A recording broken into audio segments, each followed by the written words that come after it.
Good evening, everyone. Welcome back then to another LFM stream here for round number 9 of the Case King Pro Series.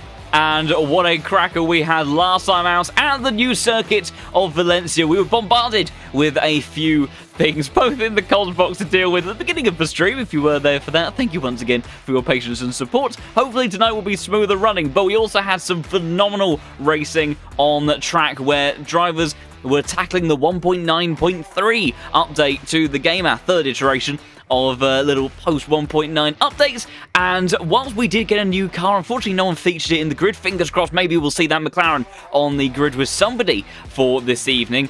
But Valencia, it showed all the reasons as to why it was such a valuable addition to this game. It provided fantastic racing, and it was so close between Hutchinson and Omashima at the end of that one. 0.7 of a second separating those two, but it was the Canadian driver who took another victory in the Pro Series, and in doing so helps with his championship hopes. So we'll have to see how they all get on for this evening, because we are at Barcelona, the Circuit de Catalunya, which is a very, very good test of any car and also a test of drivers' skill. A very technical and twisty circuit. And of course, whilst in the world of MotoGP and also Formula 1 now, that final series of corners has changed somewhat back to its former layout with the two fast right-handers. We still have the very twisty final chicane, and that does promote a little bit of a challenge for the drivers, and it also allows some of those other cars that maybe struggle in some of the faster sections of a circuit to come back into play. And that is what we want, when we want some exciting GT3 action, which the Pro Series always is delivering on. So with that all in mind, how does the championship look at the moment? Well, Nicholas Huben continues to cement his place at the top of the standings and looking very nice after the series of rounds that he has had. Hasn't taken victory as of yet, but has been oh so consistent and finds himself in a very nice position in front of Gran Carecas. Only 300 or so points separating those two. And of course, remember, there is 2 drop scores for these drivers during the course of the season. Carecas in P2, a man that's been at the tippy top of the championship time and time again over the last couple of seasons, but hasn't quite managed to clinch one home. And right now, he needs to get his head down and see what he can do in these final few rounds. Aidan Walsingham sits P3 in standings. Fantastic stuff from the British driver ahead of the 2-time Pro Series champion Marco Bischoff, Adrian Stroza and Samir Fock for the Yas Heat drivers taking 5th and 6th. Hutchinson with his victory last week sitting in 7th. Jan Drexler, great stuff from him. Very consistent over the course of the season so far, is in P8. Jardier sitting in P9, and rounding out our top 10, Timo Karppinen from the Griphacks engineering team.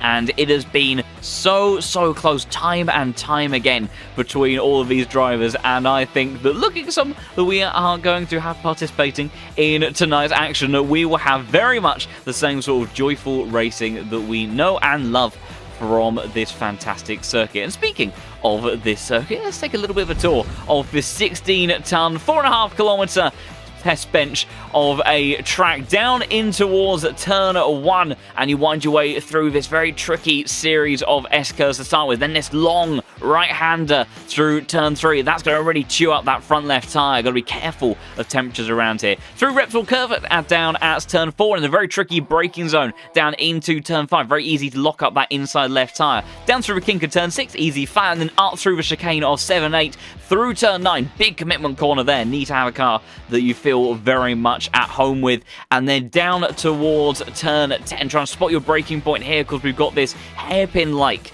style corner here, that's a more rounded series that we now have in other disciplines. Through turn 11 and into 12, and then through 13 into this final chicane. Get the power down as early as you can, and then make your way towards the start-finish line to round out a lap of this circuit. And like I say, a real testament of a driver's skill and how comfortable they are in their cars to see what they can extract out of each of their respective pieces of machinery for this season action. Like I say, 90 minutes of racing tonight as well, so those aspects of tyre wear that are alluding to in that little guide preview, that's going to be a big factor, and these drivers, they need to be very much aware of that. And of course, ever more prevalent since 1.9 as well, about managing your tyres and having a setup that performs well over the course of a distance, rather than just being something that works in the early stages, maybe good for one lap pace. We'll have to see how they get on with that. Hopefully, all things going well, we will get into the server with hopefully no issues at all. Wouldn't that be a lovely thought? Of course, last week, if you were here for the stream, you will very much be aware of the fact that we did have quite an interesting situation here in the comms box, and I'm hoping, if all goes to plan, that things shall be significantly easier for this evening. And whilst I don't want to get ahead of myself too quickly, that it does look like we might actually be in for a little bit of an easier time. I'll probably commentate to curse myself. That'll be an interesting phenomenon. But hopefully we are in a situation that will be far better than we were in last week. And without any further ado, let's have a little bit of a look at our drivers on the circuit as they dial themselves in for a few laps of practice before they get properly underway for this evening's action. They will have 15 minutes of qualifying, and then of course they will have that 90-minute long race. See, right now we have McCoskey in the number 17 Ferrari. We'll hop on board with somebody in just a moment to take us for a little bit of an onboard perspective of this circuit, as it really is one where, whilst it maybe doesn't quite come at you as thick and fast as somewhere like Bathurst, it still very much is one that will keep you on your toes without a shadow of a doubt. It's going to be a really interesting way to kind of see this season going towards the pointier end and how it's all going to play out. McCoskey, though, about to start his lap, so we will go on board with him now. So through the final curve, trying to get the power down, like I say, as early as possible and head towards the start-finish line, and then carrying all of that momentum in that Ferrari. Very fast car, been very capable as of late as well in the hands of George Boothby. Towards turn 1 we go, and then through the first apex, through into the second part of the curve as well, and then carrying that speed into turn 3. A little bit hesitant getting on the power there, but seems to keep it all together, and then carries all of that momentum towards turn 4. Trying to head under the bridge, can't see it because we've got the windshield in the way for that, but that is usually a pretty good frame of reference there. On the power now, down towards turn 5. Tricky, like I say, to get this one tucked in. You've got to be patient on the throttle. You will see different use of TC and short shifting there as well. Trying to get the rotation and the balance, but also, more importantly, the power down as well. Not so much of an issue as it used to be, though. Pre-1.9, TC a lot more simple and effective than it previously was. Now up in towards this turn 9, big commitment corner. This is a corner where the Ferrari is going to likely be very fast. Fantastic high-speed cornering capability under this Italian outfit. And then towards turn 10, hard on the brakes. Possibly could have been a little bit braver there, but gets it tucked into the apex. Nice and neat on the exit as well. Carries momentum towards into turn 11. Now in towards 12. Patience here needed as well. You can see a little bit of squabbling with the steering wheel. Now towards turn 13. Using all of that extra runoff on the entry to try to open up the corner and really fighting the car, though. Not seemingly that comfortable in the slow speed parts of the circuit. I said it was going to get tricky and technical. And McCoskey, whilst it may not be too much fun for him to deal with in the cockpit, certainly giving us a show of exactly why this circuit is such a test of driver skill. But regardless, he does go to the top of the timing sheets for the time being on a 44.1. Meanwhile, Sasha Vastner going very quickly, trying to improve on his lap in the Mercedes. And it does also look like, now that I have a closer glance, I got so excited about the fact that the overlays had all worked, that it looks like we're having some livery issues. So we shall try to address this in the coming moments at an opportune stage, possibly in between practice and qualifying, and see if we can get those aspects all sorted out. Also, we do have a little bit of a chance this evening to maybe hit 2,600 subscribers. What an amazing milestone that would be. And the fact that that is even a possibility still boggles my mind as much as Sasha Vastner, I think, probably has been a little bit boggled and bamboozled about how that apex played out on the exit of turn 3. But we'll have a look at Kasnovic in the Austrian Motorsports Lamborghini. Of course, this being the Evo 2 edition.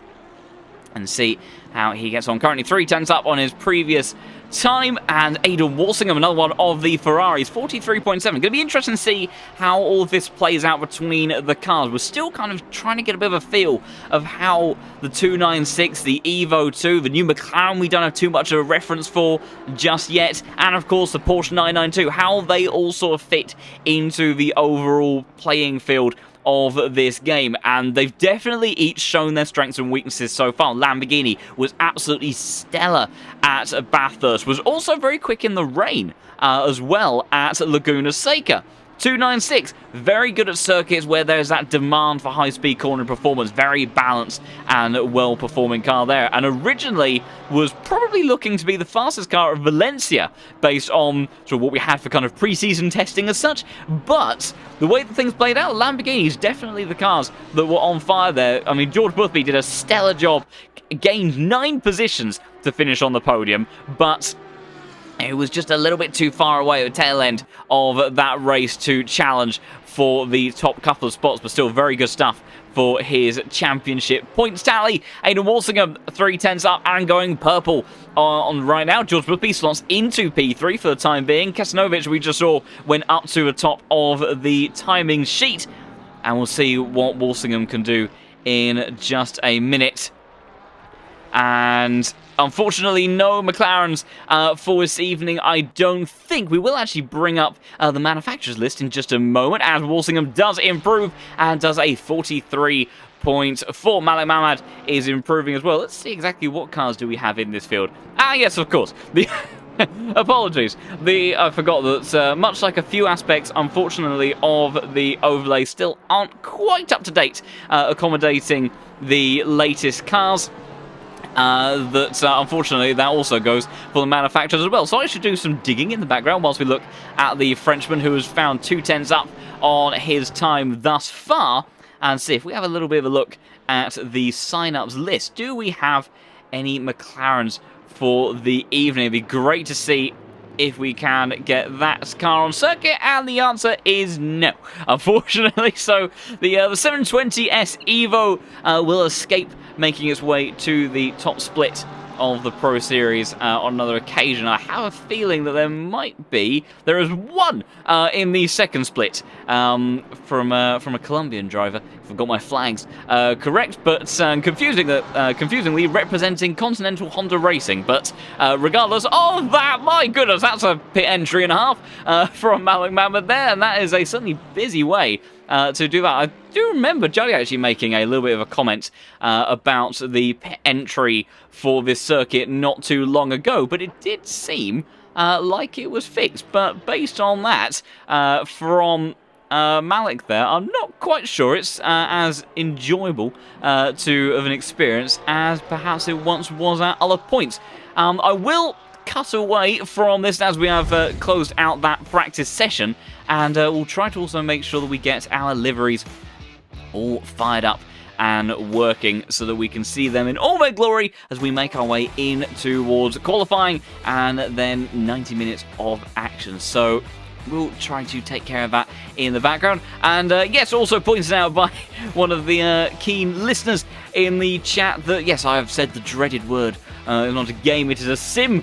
And but certainly one way or another, regardless of how you look at ACC, and of course the other platforms are available, that it is a fantastic bit of fun where we get to enjoy all of our racing enjoyments on the world of sim racing, and really manage to live lives that we would previously, many years ago, have not really had too much of a chance to kind of get involved with what it's like to be behind the wheel of these fantastic GT3 cars. Now we can just click a button, and before we know it, we're already sitting in one of our favourite cars. Those of you that are in the chat, you have to let me know what do you think for those that have maybe had a go in the 720S Evo. Of course, we haven't got too much of benchmark or performance on this stream. I did see Jardier saying that he really enjoyed the way that the car behaved, although it had a little bit of a peculiarity at slow speed corners, which maybe is something that some of these drivers in tonight's race around Barcelona will probably be grateful for, they won't be experiencing, because of course those very technical and twisty sections at the tail end of the lap are very much in line with being something that McLaren, if it is a rather twitchy car in those slow speed sections, is something that probably wouldn't have performed fantastically well in that regard. Have just made our way back into the server. I do think we have liveries at the ready, so we'll just get these final bits and pieces together, and then we shall see how all of our drivers are getting on for qualifying. If all works well and in my favour, and I haven't used up all of my luck in one go before the qualifying session, but I do think that thankfully we are actually going to be relatively safe, which after the slight monstrosity of a startup that we had last week, where my security software decided to be incredibly helpful and quarantine almost everything relating to ACC, that it does look like this week that it may actually be behaving itself just a little bit better.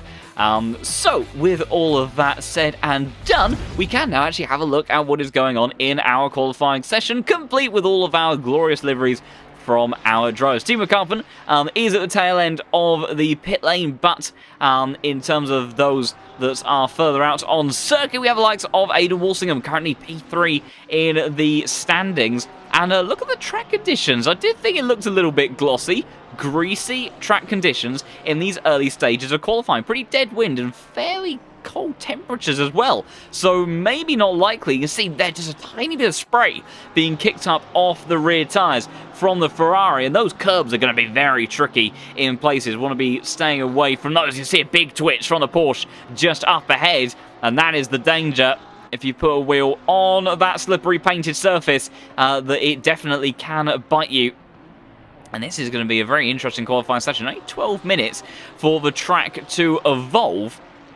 So we may see it dry up and maybe reach fast conditions, but at this rate, I'd be surprised if we got to optimal. So we're not really going to be having the same sort of pace as we would typically expect for a pure dry section. See, there's the faintest of dry racing lines through there, and that's how tricky it is. Walsingham almost ditching it in the gravel before he even got going on his lap there, but manages to use all of his skills and quick reaction times to bring it under control and start his lap. But as we've got a little bit of teleportation from the Porsche just in front. Hopefully that won't cause too much in the way of issues, although as I say that, that is a car that's not having a fantastic time. That is number 24 car of, if I can track them down, that is Michael Frey, the Swiss driver. Is certainly bouncing around just a tad, so hopefully his internet connection will settle down as we go on, and that drivers will be able to continue safely, so fingers crossed that won't cause too much of an issue. First lot of times coming in there, and George Boothby, familiar territory for him, finds his way to the top of the standings for this time being then 48.5. Although, not to be outdone, Marco Bischoff says take that, and there's a 47.9. Of course, we don't have too much of a reference of how quickly these times are going to come down, or what they will end up coming down to, but my goodness, as far as initial margins go, very quick stuff from the two-time Pro Series champion Marco Yonkers, who returns to the series for quite a while. Previous pole sitter took a spectacular pole position at Watkins Glen, I think, about 3 seasons ago now.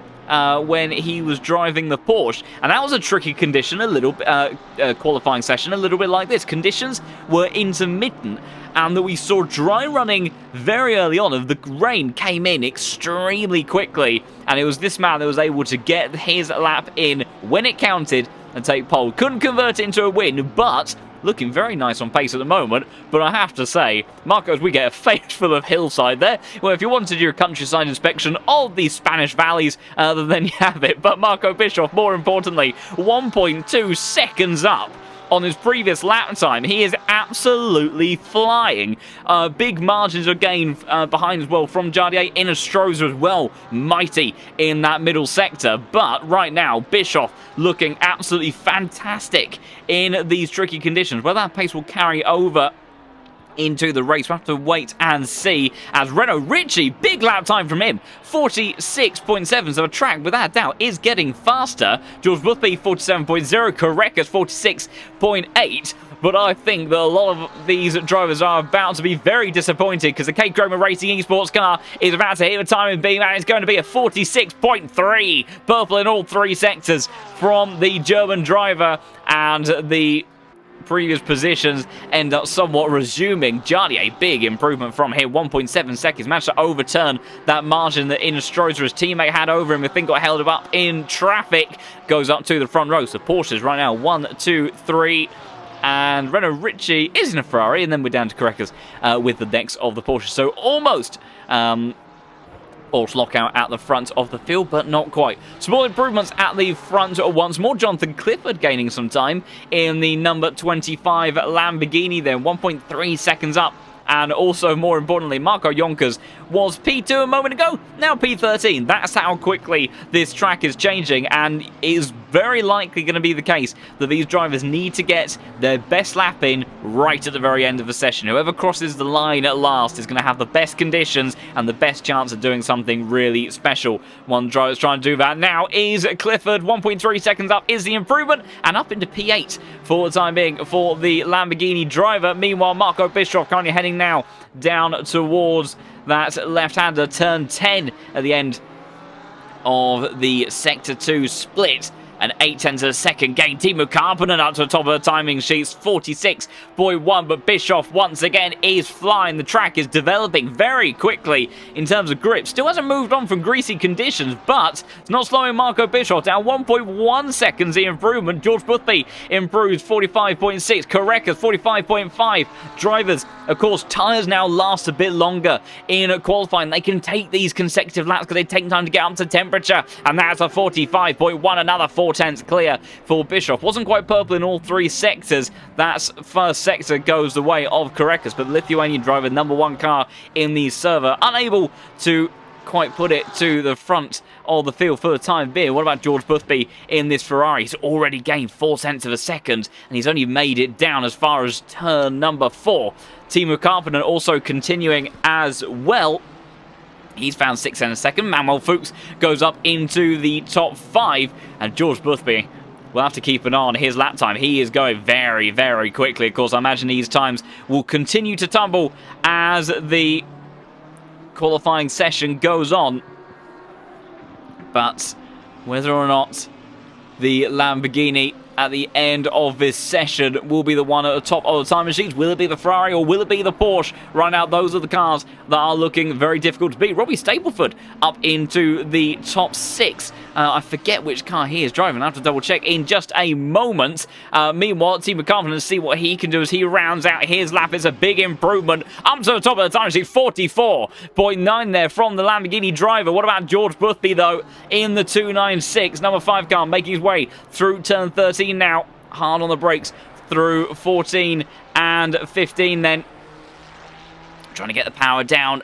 Neat and tidy through there. Seems to have already improved on grip a lot more. No shenanigans like we saw for Walsingham. And it's a 44.6. Big lap time there in purple in all 3 sectors. And it was an Aston Martin for the G2 Esports driver. I couldn't quite remember with 100% confidence. But fantastic lap so far from the young British driver. Let's see what they do in the latter portions of this session. Malak Mahmoud goes up to P7, the Frenchman, in the number 27 Porsche. Good stuff there from him. Times still coming on in. Big improvements as well for Soldatov in this BMW as he makes his way down towards turn 13. Now this car, big, very, very large, and not exactly the most agile of vehicles through this final sector. That's where most of the time loss, I think, is going to be for the number 7 car. 1.6 seconds, though, is the improvement. It'll be towards the low 46s, so the top 15 kind of territory, and in actual fact stays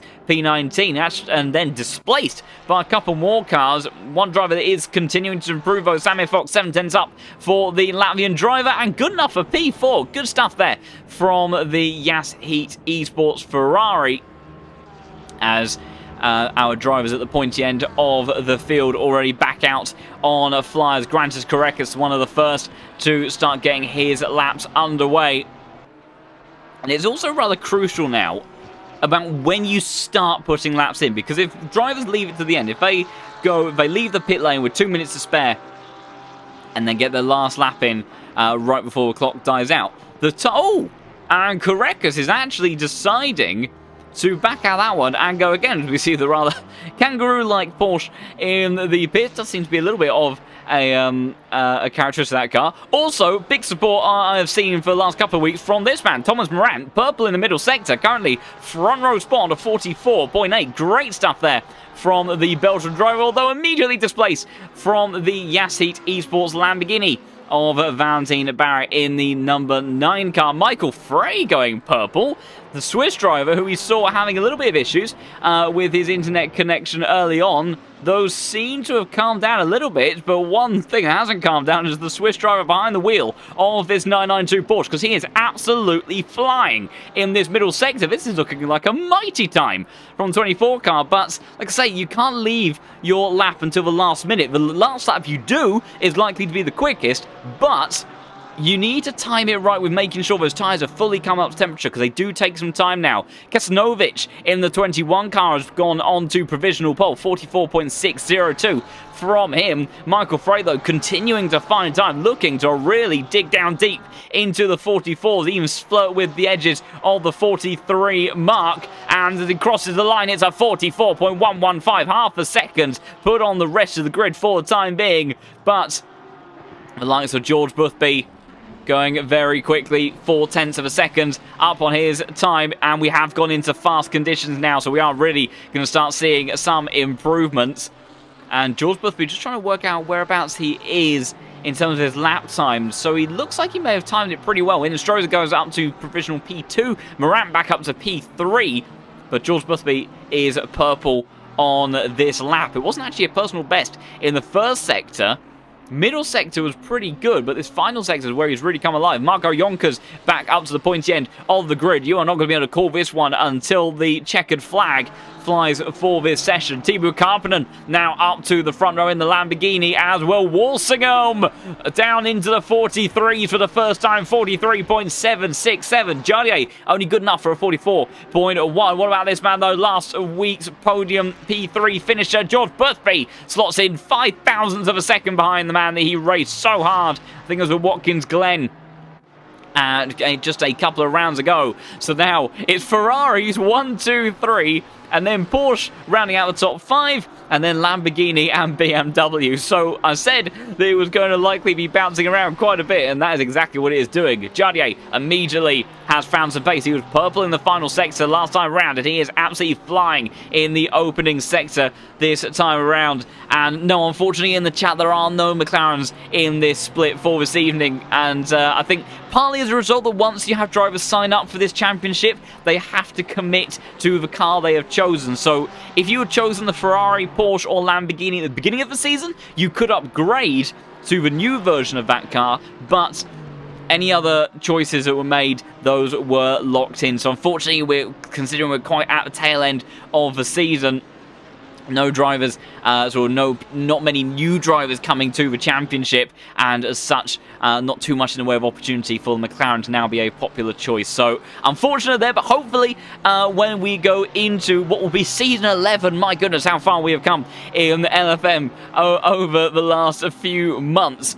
That we should hopefully see some more McLarens, I have no doubt, in the split. Johnny then rounding out of the penultimate corner in towards turn 16, then carrying that momentum towards that exit curve. He's been going purple all lap along, and what can the man from Czech do? And it goes up to the top of the time sheet, 43.3. But I tell you what, the man that he battled with so hard, I think it was season 7 between these two, is going purple once more. Walsingham, Boothby also improving as well. But right now it's Jardier, and there won't be many more improvements. Jardier timed it pretty well to get a final lap in.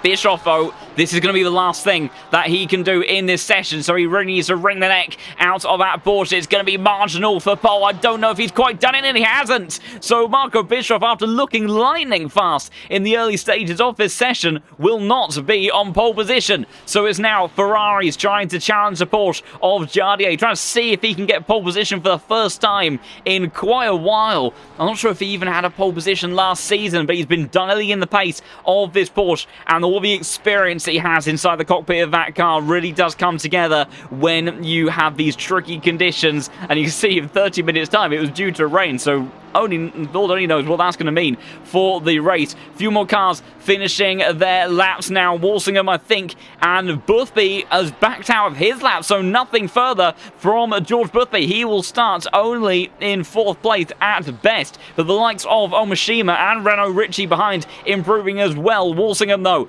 perhaps the only driver that can challenge Jardier for pole position. He is going purple in the final sector, weaves his way through the final chicane, trying to wring the neck out of that 296. It's looking good for the British driver, and Jardier is not improving on this lap. The number 8 car, how's he faring? He fares very well at 43.097, and Jardier, he does improve to 43.2, but in the final stages, it's Aidan Walsingham that takes a fantastic pole position. Valentine Barrier can see what he can do, try to break into the 43s, only good enough in the end for top 15.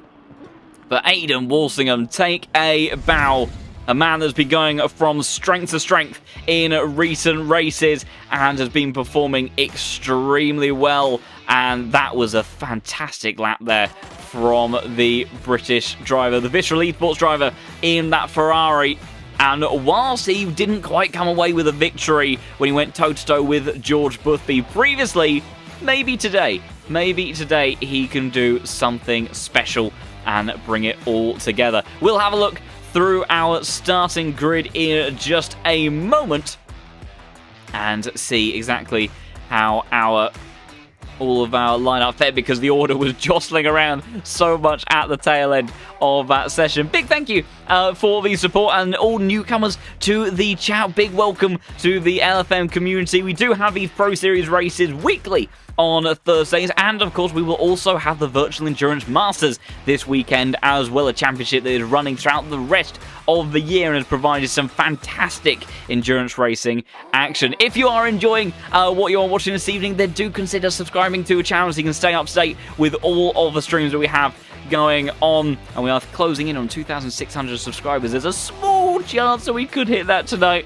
maybe a little bit optimistic, but the more the merrier, so big thank you for all of that. And in terms of the choice of cars, not one for me to decide. The organisers may take that suggestion and have a little bit of a look at it for the future, because I am aware that there are some of those sorts of scenarios. But I think, considering how far into the series we are, 9 rounds in, that probably the percentage drivers that would have taken that opportunity up wouldn't have been too many, but maybe food for thought for future seasons. Like I say, not my call. I just shout at all the broom cars that go whizzing past the cameras and get overly excited when everything kicks off. But hopefully we can have a look at our lineup in just a second. If things are going to be kind of work well. We were on a pretty good streak of things working well so far, and there we go. Huzzah! Aidan Walsingham then starts on a pole position. Fantastic stuff there from him, as then Jardier lines up in the P2 spot. We get a fantastic look at the gantry. Unfortunately, the custom camera not working as of yet in the current build of the game. Korekas starts in P3 with Marco Bischoff, who's now completely obscured by the bridge, to start alongside Jeffrey Miguel, Renault Ritchie. Good day for the Visceral Esports cars. Starts in P5 then. George Boothby, perhaps a little bit disappointed from that session, and we'll start in P6. We're now going to take a different camera angle so we can at least see some cars. Newcomer to the series, made his debut last week, Omashima, and presumably enjoyed his time in the number 22 Lamborghini, and starts in P8 then for the Japanese driver. Marco Yonkers makes his return as well in the BMW number 26 car for West Competition Racing, who have performed very well in VM as of late. Fantastic and extremely speedy team. Lining up alongside him is the likes of Inestrosa and then Thomas Morant. And then we have Mattia De Campo in P11 with Michael Frey, the Swiss driver, who at one point was looking like he could challenge for pole position, but in the end, only good enough to start in P13. Robbie Stapleford in the number 18 Aston Martin starts in P13 with Nesbian in the number 34 car. Start P14. Remember, the car numbers do correspond to their relative elo in the server. So if you see a number plate that is significantly higher than their starting position, then that's a very good session from that car. Valentine Barrier rounds out top 15 in the next of the Lamborghinis. Makoski starts P16, and next of the Yassi cars, Samir Fock in the number 10 Ferrari. P18 then is Manuel Fuchs in the number 20 car, and then Amul Kasanovic in the number 21. Again, another one of our newcomers to the championship, I do believe, sporting the Lamborghini. And then rounding out the top 20, and I think a driver again will be a little bit on the disappointed side, Timu Karppinen for Griphacks Engineering. And then behind him in the number 31 Ferrari, Andrea Kirchi will then start in front of the Mr. Consistent German driver of Jan Drexler. Fantastic stuff that he's done in that BMW so far this season. Pavel Lebush, a name I haven't seen in a while, starts in 23rd place with Sasha Vassner, the next of the Mercedes in the number 13 car. Starts 24th. Rounding out top 25 is Nico Pennon, the man from Finland, in the number 19 BMW. And Luca Balconi in the next of the Ferraris, the Italian in the number 33 car. Malak Mahmoud, number 27, starts in 27th place. The French driver in the Porsche continuing to find a pace there. And Chris Tsang, a name I'm a little bit surprised to see so far down the order. If I remember rightly, Chris is from Hong Kong and performed extremely well. I think he had one race last season at Spa, if I remember rightly, and was very, very quick, but maybe not quite dialing in the same level of pace for today. Soltau starts 29th with Clifford rounding out top 30. Pierre Meyer starts 31st with Schneckenberger. The next of the Mercedes starts in 32nd position. And if you like your palindromes, the number 23 is starting in 32nd place. Benny Vitter starts 33rd, and rounding out the grid is Chris Smith in the number 32 BMW. So 90 minutes of action, remember, for this evening's race. And we will see exactly how everybody is going to get on. And look at that, 30 minutes time. We have rain on the way. It was kind of alluding to it at the tail end of that qualifying session. And that's going to be really, really interesting to see how our drivers end up adapting to that. Remember, these drivers, they have a mandatory pit stop that they must serve during the compulsory pit stop window. Regardless of all the shenanigans that this weather may end up kicking up, they need to serve their pit stop in that point. And the fact that the rain is that heavy after 30 minutes, there's going to be a little bit of time before we actually hit when the pit window is going to open. That being the case, we could see a very interesting scenario with drivers trying to stay out on slick tyres in those very rainy conditions and see if they can one-stop it, and you'll see maybe the safer approach where we'll see drivers going for those wet tyres a bit earlier. Be very interesting to see how it all plays out for this evening's action, but we're not going to take too much longer to find out. Ada Walsingham then starts on pole position here for round number 9 of the Case King Pro Series alongside Carreras, as somebody I think has disappeared from the front of the field. But anyway, the Ferrari gets off to a very good start, but it's Jardier with massive acceleration. He's joined by the two Porsches behind as they all barrel on down towards turn 1. BMW almost onto the grass in the background, 3 wide between the two Porsches, and down into turn 1 they go. Walsingham then has lost out the lead, almost contact in the background. Jardier then storms into P1, followed by Carreras. Then is Walsingham, then is Bischoff, then Renault Ritchie. We go to the helicam, try and catch all the chaos as they head through turn number 3 for the first time then, but it's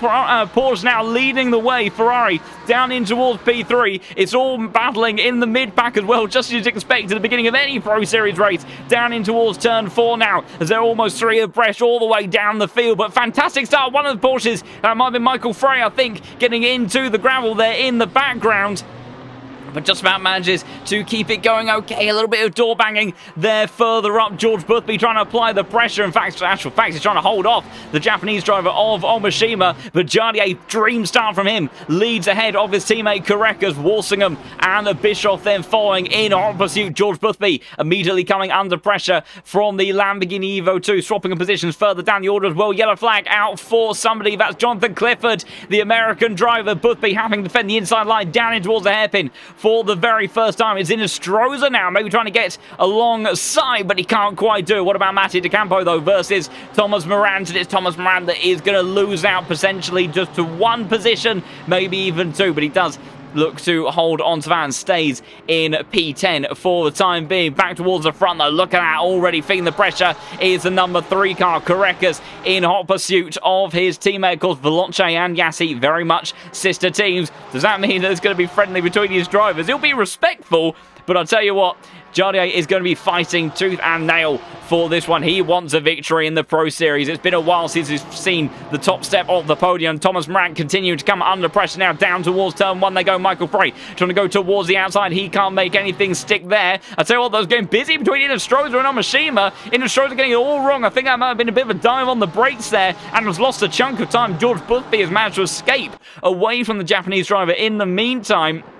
And Inestrosa now continuing to come under pressure, and that is Sasha Vassner further down the order, who's gone around into the wall as well. So what on earth has happened there at the tail end of the field? There's so many different battles for us to try to have a look at. Oh my goodness, well that was busy. And also remember that we do have this fantastic replay animation for us to witness. And there you go, all those door banging on the entry. Well, more than door banging. One Lamborghini took to the runoff area.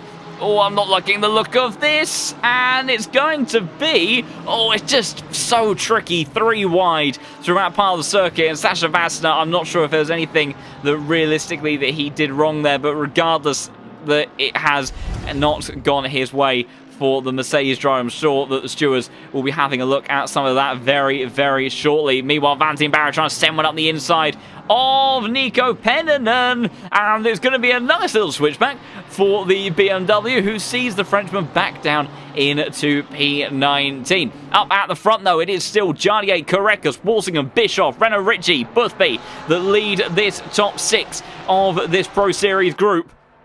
And Jardier has his mirrors filled with the young talent that is Grantas Correcas. And I tell you what, Correcas looking very, very quick. That's not the camera that I wanted. There we go. Towards turn 1 we go in the slipstream. And you see just a little bit of a defensive move from Jardier. Nothing too severe, but just enough to deter the number 1 car in the server. And a driver who, up until this season, had never taken victory in the Case King Pro Series and finds himself to be a repeat winner and in contention for the championship. Of course, notably, Nicholas Huben not in the server for tonight's race. So this will be one of his drop scores for the season. Jardier, though, still leading the way. Fastest lap for George Boothby as well in P6 as a Ferrari. May have had a bit of a troublesome start, not the best qualifying session, but do not for a second doubt what that man can do in the GT3 cars. He is so talented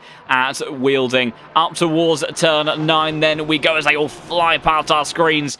Jardier has to try to keep himself very much composed, but he knows that Correcas is going to be pushing him all the way because this is a prime opportunity. Walsingham launches one down the inside, a tiny bit of contact between himself and Correcas, but Correcas hard on the defense then as they go in towards turn 12, and that gives Jardier a little bit of breathing room that he would have been so desperately wanting at this stage of the race. Still no progress on the rain in the early stages, but that's a big time from George Boothby. Launches an attack down the inside of Renault Ritchie, who ends up having to cut the curb. I'm not sure whether or not that was a planned move or if that was just a little bit of a misjudgment there. We'll try to catch it on the replay. Let's see if we go on board.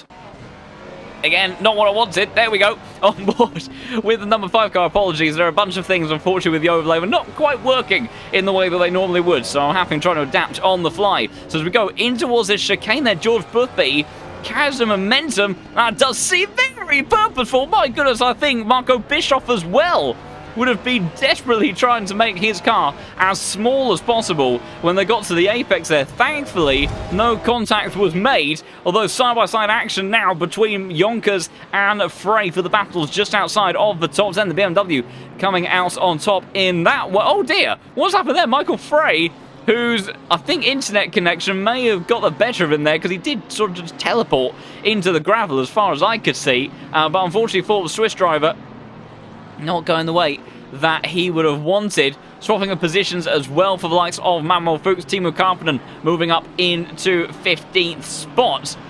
As now, that top 6 group, whilst it is by no means separated, definitely slightly bigger margins we had a moment ago. I tell you what, though, Correcas already on the pace once more.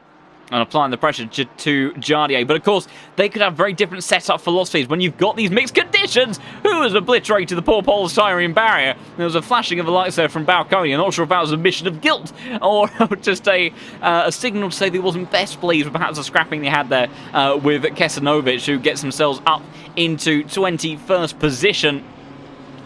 But yeah, with mixed conditions on the way, it's very possible these drivers will have slightly different setups. You might have those that have really gone for a pure out-and-out dry pace setup, but also those that are trying to make better use of their cars during the wet phase of the race. We don't even know how long that rain's going to be around for. For all we know, we could head back towards dry conditions, but one way or another, this is going to be an exciting race if this has not proven it already. Jardier then leads, still ahead of Correcas, followed up by Walsingham. Bischoff, after maybe having to take a little bit of a compromise line through that chicane, drop back a bit further, and Renault Ritchie and George Boothby as well in the 2 Ferraris further back than they would want at this stage. Meanwhile, absolutely nose to tail is the likes of Karpinen, Nesmian and Manuel Fuchs, who are pushing each other very hard. Valentine Barry as well, continuing to try and find a way around the BMW ahead of him, the Lamborghini versus BMW, as somebody is Michael Frey again. Michael Frey has gone off again at turn 4. Let's see, as someone else did point out in the chat, and I agree, you can see visibly some connection issues. I did wonder if it would cause a little bit of trouble, and it certainly seems to have done that. Just hoping that no one's been collected in the process as we go towards the entry then. And no, I think that's actually a very fair and mature abandonment of this race from Michael Frey, which is very unfortunate. I'll tell you what, though, in the meantime, we're going to have to check our replay, because Aidan Walsingham, after trying to make a move a moment ago, I don't think Correcas is going to be able to get that one back towards turn 1, so we'll try to see what happened there. Oh, that was very late on the brakes from Correcas. Got caught out by Jardier towards turn 10 there. Walsingham says, thank you very much. Finds his way up in towards P2 then. The pole sitter, who ends up dropping back at the start, now trying to see if he can reclaim these positions. Oh dear, I should have kept on board with what's happening with our leaders, because I think something very dramatic has just kicked off, and we'll try to resume what is going on in just a moment. But somehow Jardier has all of a sudden dropped down to P5 and Correcas leads. What on earth? I knew I should have gambled on the replay. There's too much chaos that happens in the Pro Series. Aidan Walsingham was very far back. Walsingham's dropped down the order as well. So as we head towards turn 1, what's going to happen here? Walsingham completely misses his braking point, tags Jardier. They both go into the gravel. Correcas, Bischoff, Renault Ritchie, and George Boothby all go through. And after Jardier leading the start of this race, he made the perfect getaway. And Walsingham there trying to push a little bit too hard to reclaim the time they lost early on, unfortunately, has hampered both his and Jardier's races then. Of course, long way still to go, but certainly not what either of them would have wanted. Carpenter dipping a wheel in the gravel, and a little bit more polystyrene still scattered across the circuit then. And Manuel Fuchs fighting back on the exit of turn 10. Dive down the inside now from Valentine towards Nico Pendon in the Lamborghini versus BMW fight once more. Samir getting a great view of this fight in the 296, just behind, and a little bit of door banging. Samir nowhere to go, trying to go alongside though. Now his Yassi teammate, but he can't do so for the time being. But a little bit argy-bargy this early stage of the race. And Valentine, I thought was going to send one up the inside of the chicane there. Couldn't quite make it stick. We saw it almost go terribly wrong with George Boothby earlier on.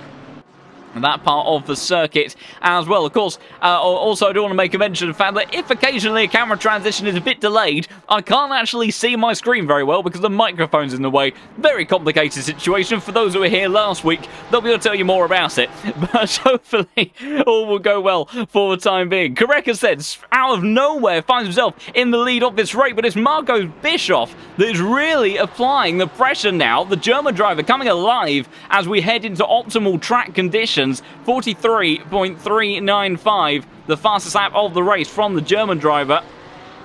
10th and a half off his best last time round, but applying the pressure, so is Valentine on Nico Pena, who I think may have eventually had to relinquish that position, and he has indeed given it up to the Frenchman, so we'll see if we can catch that one. He's launched attack down the inside at turn 4.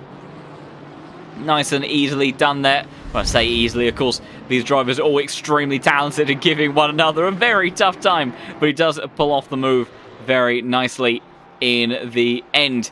We'll also take a bit of a look at the stewarding sheet in just a moment to see what the stewards have been up to. I imagine that they've had quite the busy time already in this race, and has been busy from the Comsport's perspective, but that is what we love about the Pro Series. Wouldn't have it any other way. So, having a quick gander at the penalties, we've got a 10-second penalty for the number 10 car. That goes to Samir, so we didn't see what happened there. I think that may have been on the very first lap.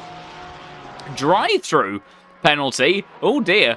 Someone's been very bad in the server. We'll look at that in a moment. Angel and Stroza versus Kazuki Omashima. Now the Lamborghini has the better grunt down towards turn 1 then. Porsche trying to go around the outside, late braking from the Chilean driver. Fantastic side-by-side action though. A little bit of door banging. Oh, it's going to get close on the exit. And it's to Campo now trying to go around the outside of the Porsche. But he has to back out of the steering there. Can't make it stick. What about Carpenter versus Manuel Fuchs?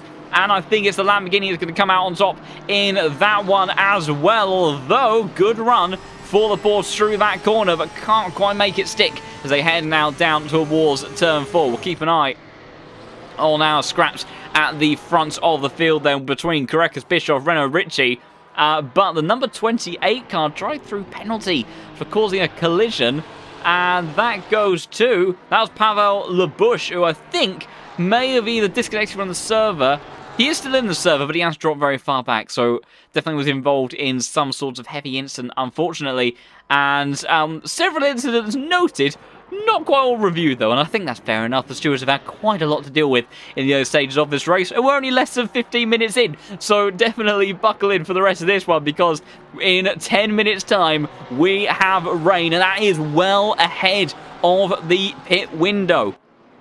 So, a reminder, as Samir battling with Nico Pena side by side towards turn 11 and into 12 now. I thought there was going to be contact there between the BMW and the Ferrari. Manages to keep it clean, though, and the Latvian driver gets up into P18. But remember, compulsory pit stop for all of these drivers during the pit window. So regardless of whether they choose to pit early for wet tyres or if they try to stay out on the dries during the early phase of the rain and then just switch to the wet tyres once, and, you know, we don't know what's going to happen in 40 minutes' time. 40 minutes time, we could find ourselves back in dry running conditions again. At that point, you want to be on the slicks. And on that basis, if you're going to have to make a second pit stop anyway, you'll want to get yourself onto the wet tyres as early as possible. So it's a very, very tricky balancing act. And a lot of it does come down to just very strategic gambling. Not to say that it's luck-based, but sometimes you do have to kind of bring together all of your wealth of knowledge, all of your understanding of the architecture and the environment model within ACC to try to deduce which tyre compound is going to work best. A lot of these guys still figuring out exactly how the tyres behave in the 1.9 update. So Barcelona as a test track certainly will be a fantastic test at the best of times, let alone when you have mixed conditions in one of the fastest racing splits that you can find on the ACC. So fantastic action that we have ahead of us, locked in for the next 75 minutes. Still Carreras that leads now by a second ahead of Bischoff, who's got a little bit of company from Miguel, Renault, Ricci, and George Boothby, who, bear in mind, dropped back a little bit. Manuel Fuchs now trying to apply the pressure to Timo Carpenter towards the hairpin. He does get the move done. And Valentine Barrett closed up to the back of this little duo to try and make it a three-way fight for the top 15. So we'll see whether or not those Lamborghinis, how quick are they going to be down the start-finish straight. But the Ferraris at the pointier end of the grid maybe now starting to come into a little bit more of a good place once we get into these faster conditions. I do need to have a quick look, though, towards Renault Ricci, because he was getting very close to the back of Bischoff. So Bischoff, after looking like the quicker car in that group, now seems to have found himself in a position where he's dropping pace. Meanwhile, Carreras setting fastest lap of the race last time around. So whilst one driver falls out of their operating window, another one starts to find their way into it, and this is the back and forth that we can expect during the race, because of course we could see some drivers again with some wet orientated setups that could be in a very good position later on in this race if that rain is here to last. And if it does rain from 10 minutes now to the end of the race, it's going to be here for the entirety of that latter portion of the race, so the majority of the time is going to be in the wet. And if that's the case, chances are you may want to have that wet setup underneath you. It's also, of course, when you go for the best of both worlds, trying to come up with something that deals well in both conditions. Walsingham, does he think about move towards the inside? Not quite. Maybe a little bit reserved ahead of the man that's rather ungraciously had a collision with down towards turn 1. I'm sure Jardio won't be making it easy for the number 8 car either. Meanwhile, Kasanovic firmly locked onto the gearbox of the M4 of Soldatov, but he can't make it stick down in towards turn 10. So Lamborghini have to wait for another opportunity in just a moment. Someone though that isn't hanging about is Malik Mahmoud as Chris Sang goes off at turn 10. Was that just a bit on the brakes? We're not going to find out because I took the replay too late, so apologies for that. I couldn't quite... It didn't look like it was a collision, so I think it may have just been a little bit of a driver error then. Someone though isn't putting a foot wrong. Mr. Consistency at the front of the pack. Korekas trying to go for I think his 4th victory of the season so far. I'll double check that statistic.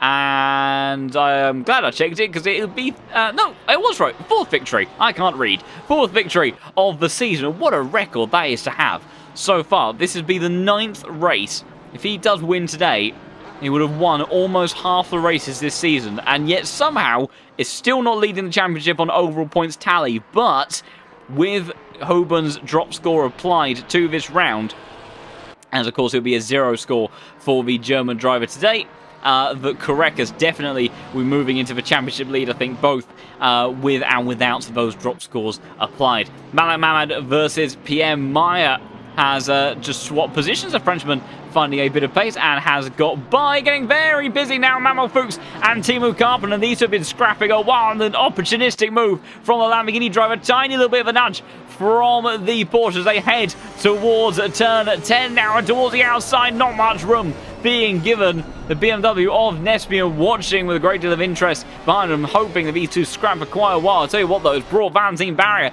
into the mix as well in his Lamborghini, and seeing what the Frenchman can do. Gaps opening up though at the pointier end of the grid. Losing a bit of time though. The last time around was Korekas.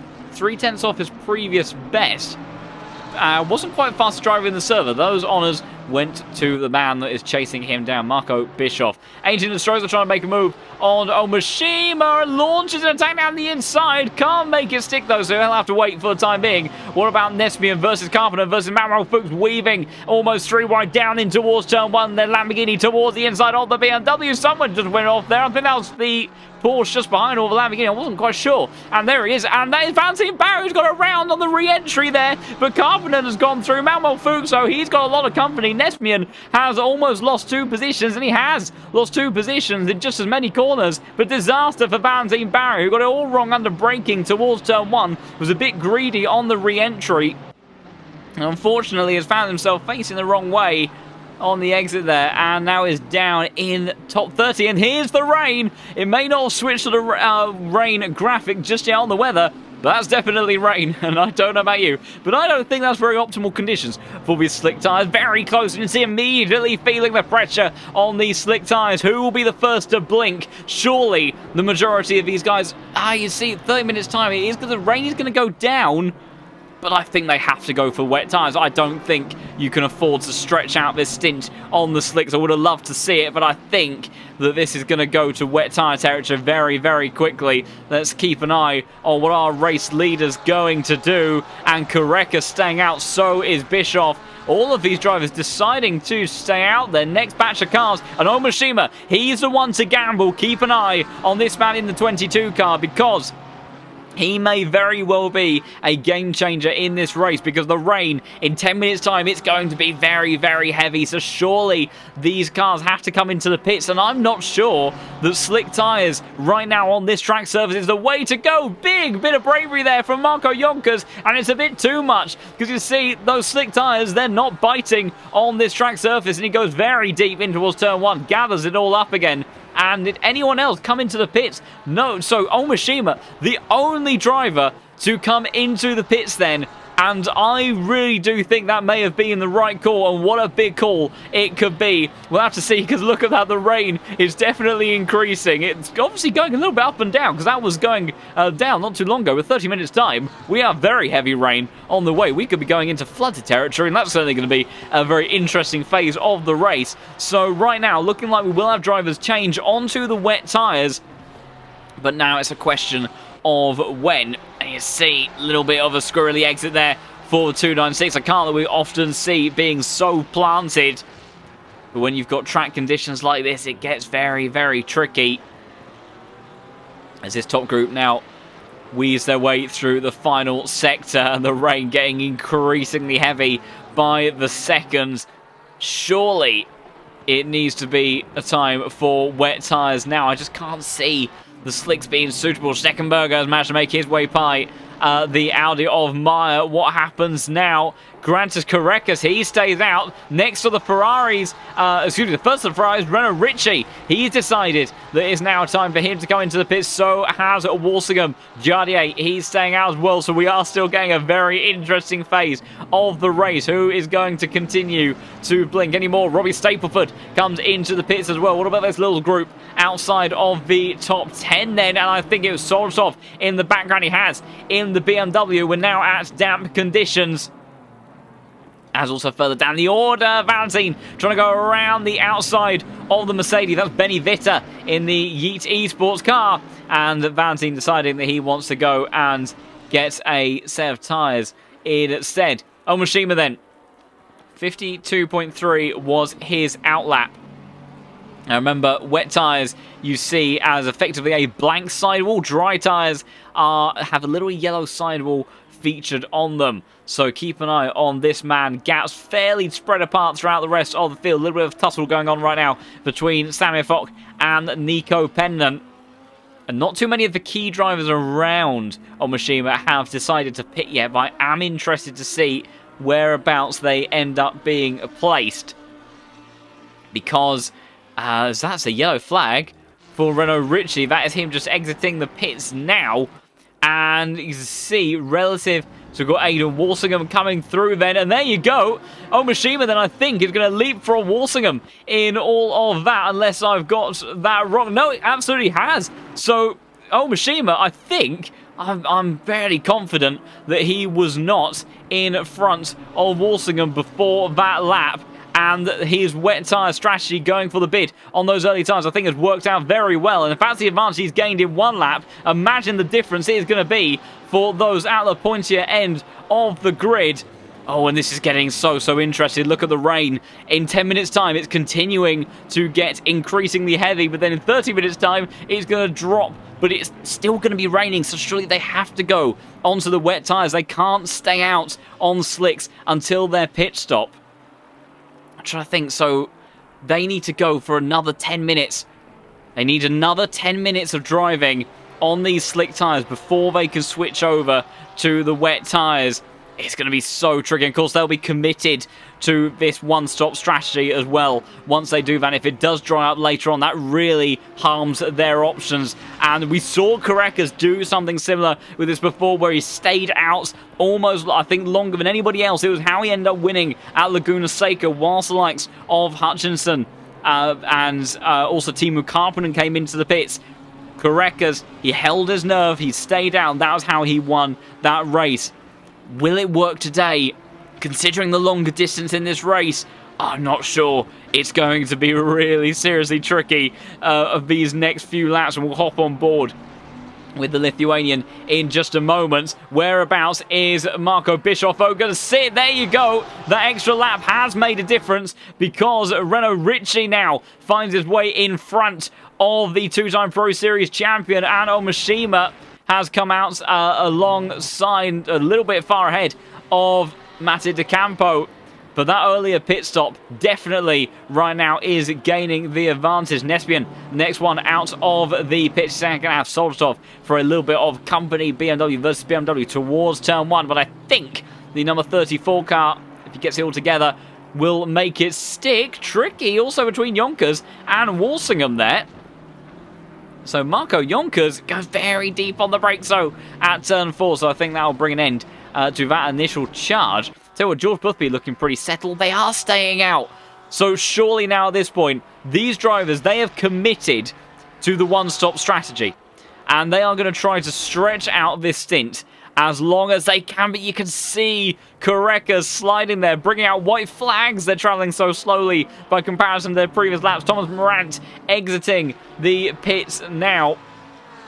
And your lead driver as... Sorry, excuse me, I think... Oh, he's just gone into the pits. Apologies. I got confused at the track layout then for a second. So, Thomas Morant then, the next driver to pit, he's decided that he's had enough and doesn't want to spend any longer negotiating slicks on these tricky conditions. You know, we saw a little bit of this at the Monaco Grand Prix not too long ago, where difference in strategies of when did you go for that transition onto the other tire. Now, admittedly, of course, in Formula 1, you have dry tyres, intermediates, wets, not in GT3. In GT3, you have all or nothing. It's dry or full wet tyres. So these conditions, we do naturally end up seeing a lot more difficulty for these drivers trying to negotiate how they're going to fare in these sorts of scenarios. But it does look like right now that a lot of those guys within the top 15 have decided to stay out and try to commit to the one-stop strategy.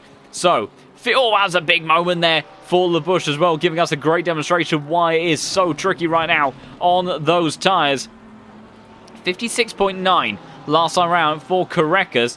What was it for Renault Ritchie? 51.9 for the number 4 car. So he's gaining 5 seconds a lap as Drexler has seemingly put it in the wall. I think we'll try to get to replay, and he's already lost it. There you go. That flat-out section I said was such an easy corner earlier on in the track guide that we had. Unfortunately, catching out the BMW there because of slick tyres just not having the grip to be able to deal with that in a very easy way that we're used to seeing. Well, Renault Ritchie dispatching of another of the dry tyre runners.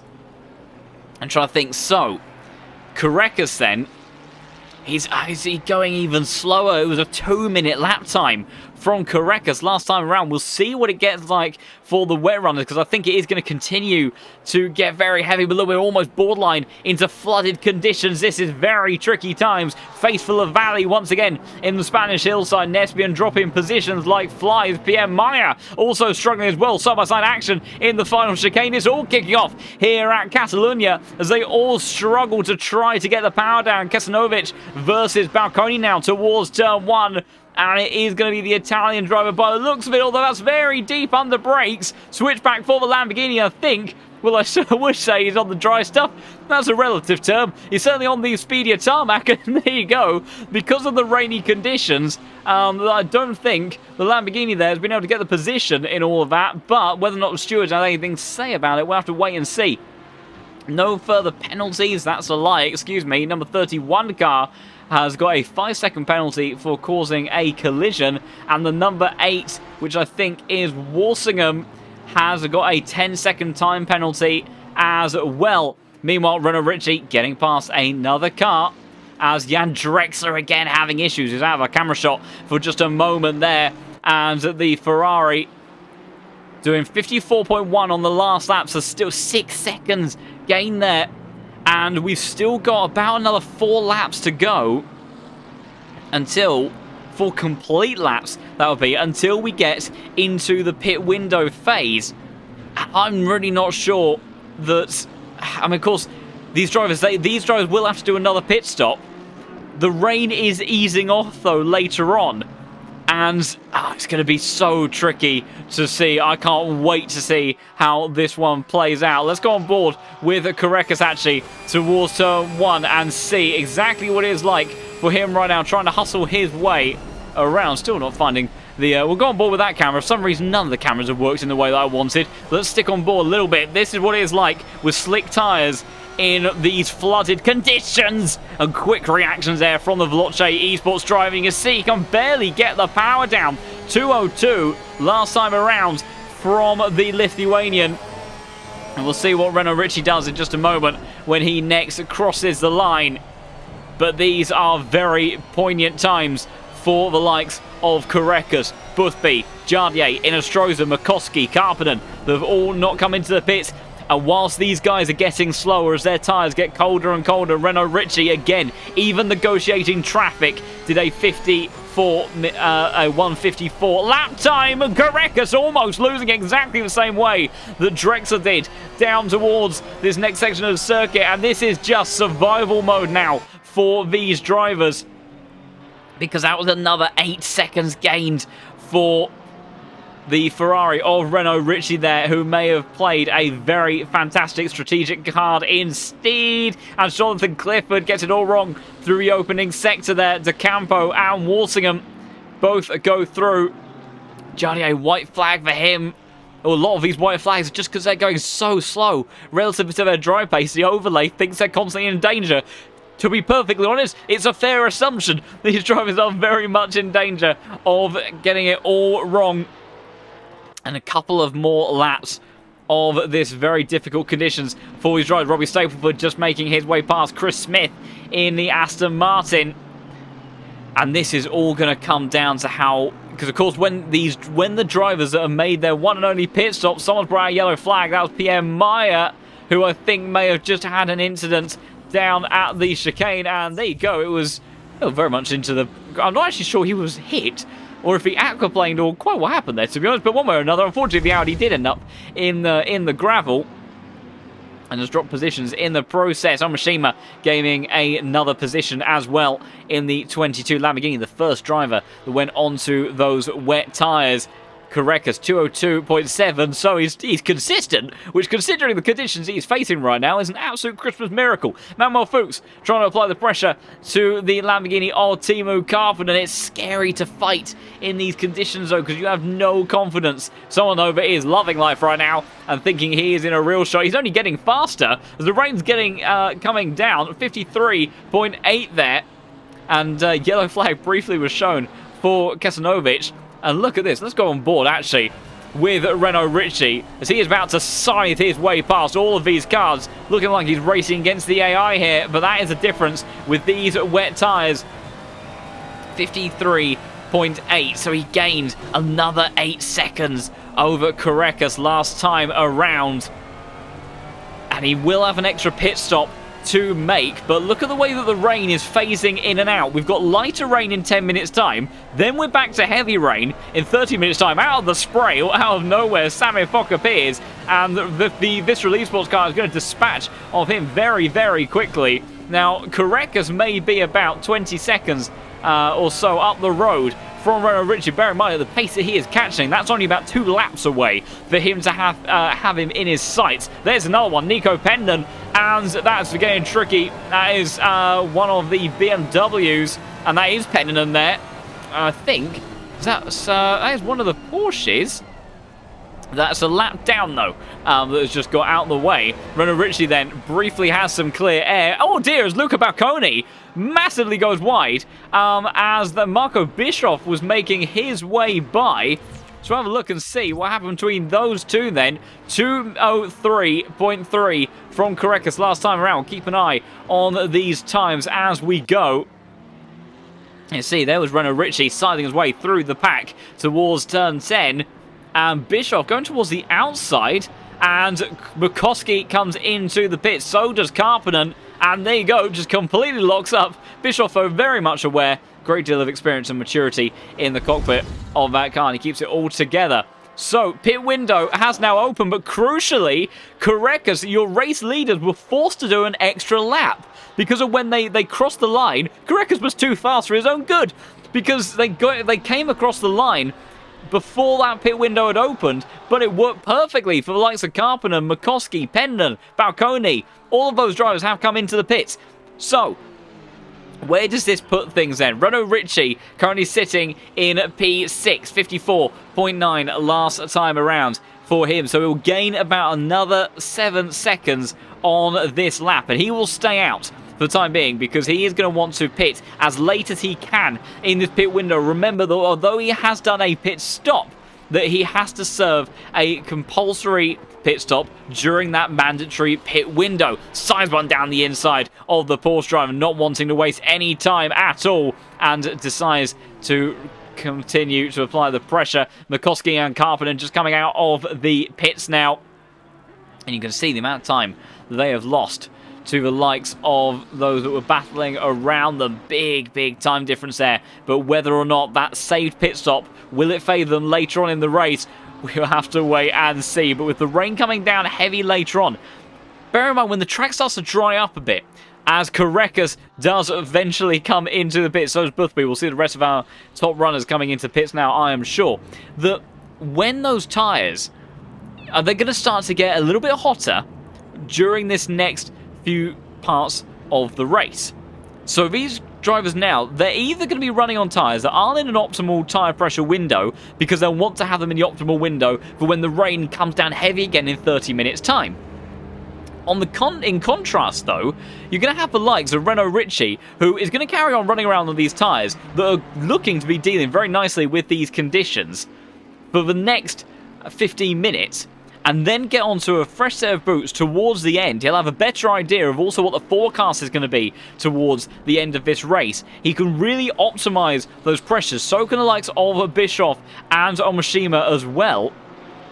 And, you know, those guys, they will have significantly fresher rubber underneath them, and also rubber that won't likely be subject to any form of graining. Graining is so much more prevalent now in ACC than it was just a few weeks ago. So these are crucial laps for these drivers. Korekas just coming out of the pits there, and that's the wrong car. That's Chris Sang, the man from Hong Kong, and he has emerged down in P13 then, as then in a Stroza has gone, whereabouts is George Boothby?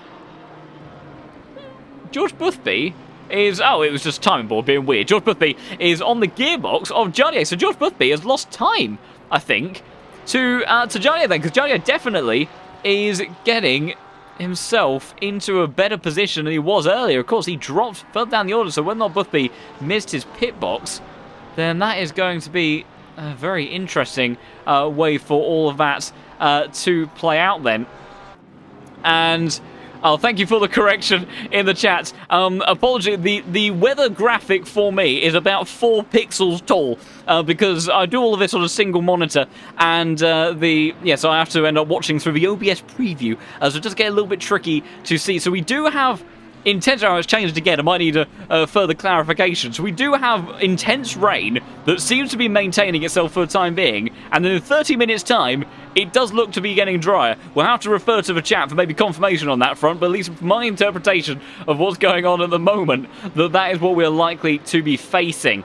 So that still kind of does support the point that these tyres that they are going on to right now, if the track does start to dry out at the tail end of this race, we could be in for such a weird sense of strategy, but I'm all for it. Regardless of what I can read from the weather graphic, I'll shout at the cars and we'll enjoy the action. Mikoski versus Kirchived in towards the final sector, very close between those two, and Karppinen getting a great view of the two Ferraris battling in those final sequence of corners.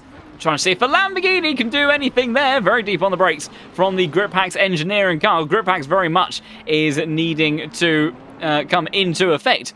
Of course, not promoting the use of cheating whatsoever, but Griphacks in these conditions is something you very much would want, and that is, well, clearly Karppinen not using them because he put a wheel in the gravel. So safe from any persecution there. Stroza comes into the pits. That feels like an odd time to make a stop. So maybe he's making his second stop then to get himself out of the way. I'm not entirely sure, even though he did stay out a bit longer. I didn't quite keep an eye on, I think we can actually monitor. There is a way that I can check the number of stops that have been made if I just have a little bit of a look.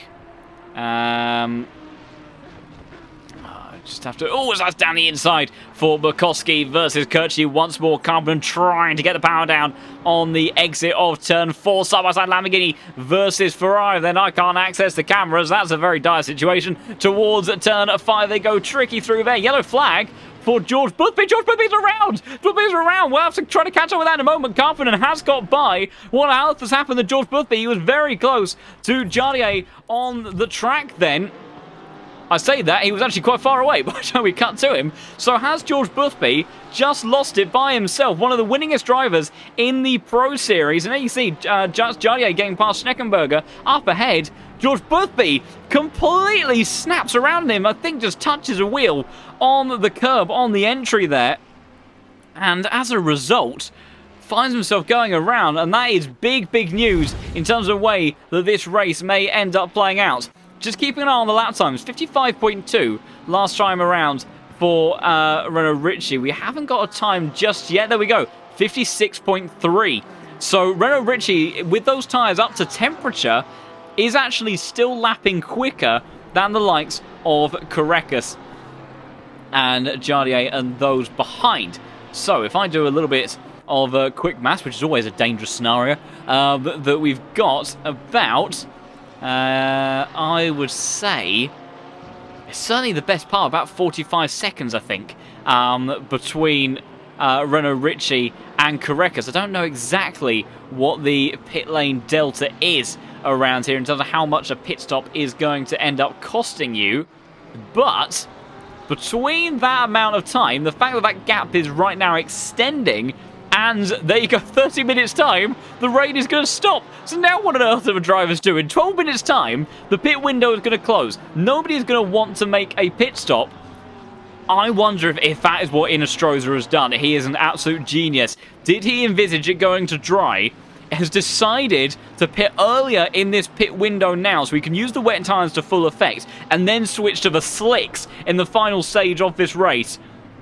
That could be an incredibly interesting strategy, because those that are trying to stretch out these wet tyres and then pit at the end of this pit window, they're not going to want to stop again.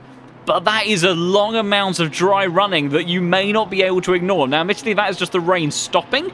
We haven't got too much of a hot track temperature or ambient temperature being the more prevalent factor in terms of the environment model within ACC. White flag for Matty DeCampo. Nothing too severe, though, thankfully, between those drivers. Very close between Morant and Nesmian on the exit final turn. Someone's gone around at the first corner. That's Pierre Meyer that has lost it on the entry towards turn 1. Do need to keep an eye, though, on the number 12 versus the number 34. See Porsche versus BMW. Great stuff from Nesby in this race as well. But Morant, the Belgian driver, who has had some support in the chat, not able to do anything there. Carreras, though, does make his way by. Also, for reference then, 55.3. So the bias has now switched over towards Carreras then. And there's suggestion that number 14 may have had a stop-and-go 30-second penalty. If he did... because I can't see that, so maybe... Oh dear, that could have been the case. I didn't actually check. I have no way of checking whether or not they are serving a drive through or anything like that. It wasn't handed out by the stewards, but if he did get a stop and go 30, then that would be in terms of speeding in the pit lane, which is very possible. What on earth has happened there to the Ferrari? Oh, gosh, he's gone wide at turn 1 and then just seems to have completely abandoned driving altogether. So disappointment there for the Italian, who seems to have stayed pulled over at the side of the road. Whether or not he'll get going again, we'll have to wait and see. And in terms of tyre pressures for your front runners, you might have to do a little bit of spying, as Thomas Moran has sent one down the inside towards turn 10. Maybe have a look at some of those drivers that are streaming at the moment and see what the situation is, because unfortunately I don't have that information, but it's very possible that they're running very low pressures in those wets to try to compensate for what it's going to be like later on in this race. So definitely a possibility. 9 minutes left to go for the pit window then.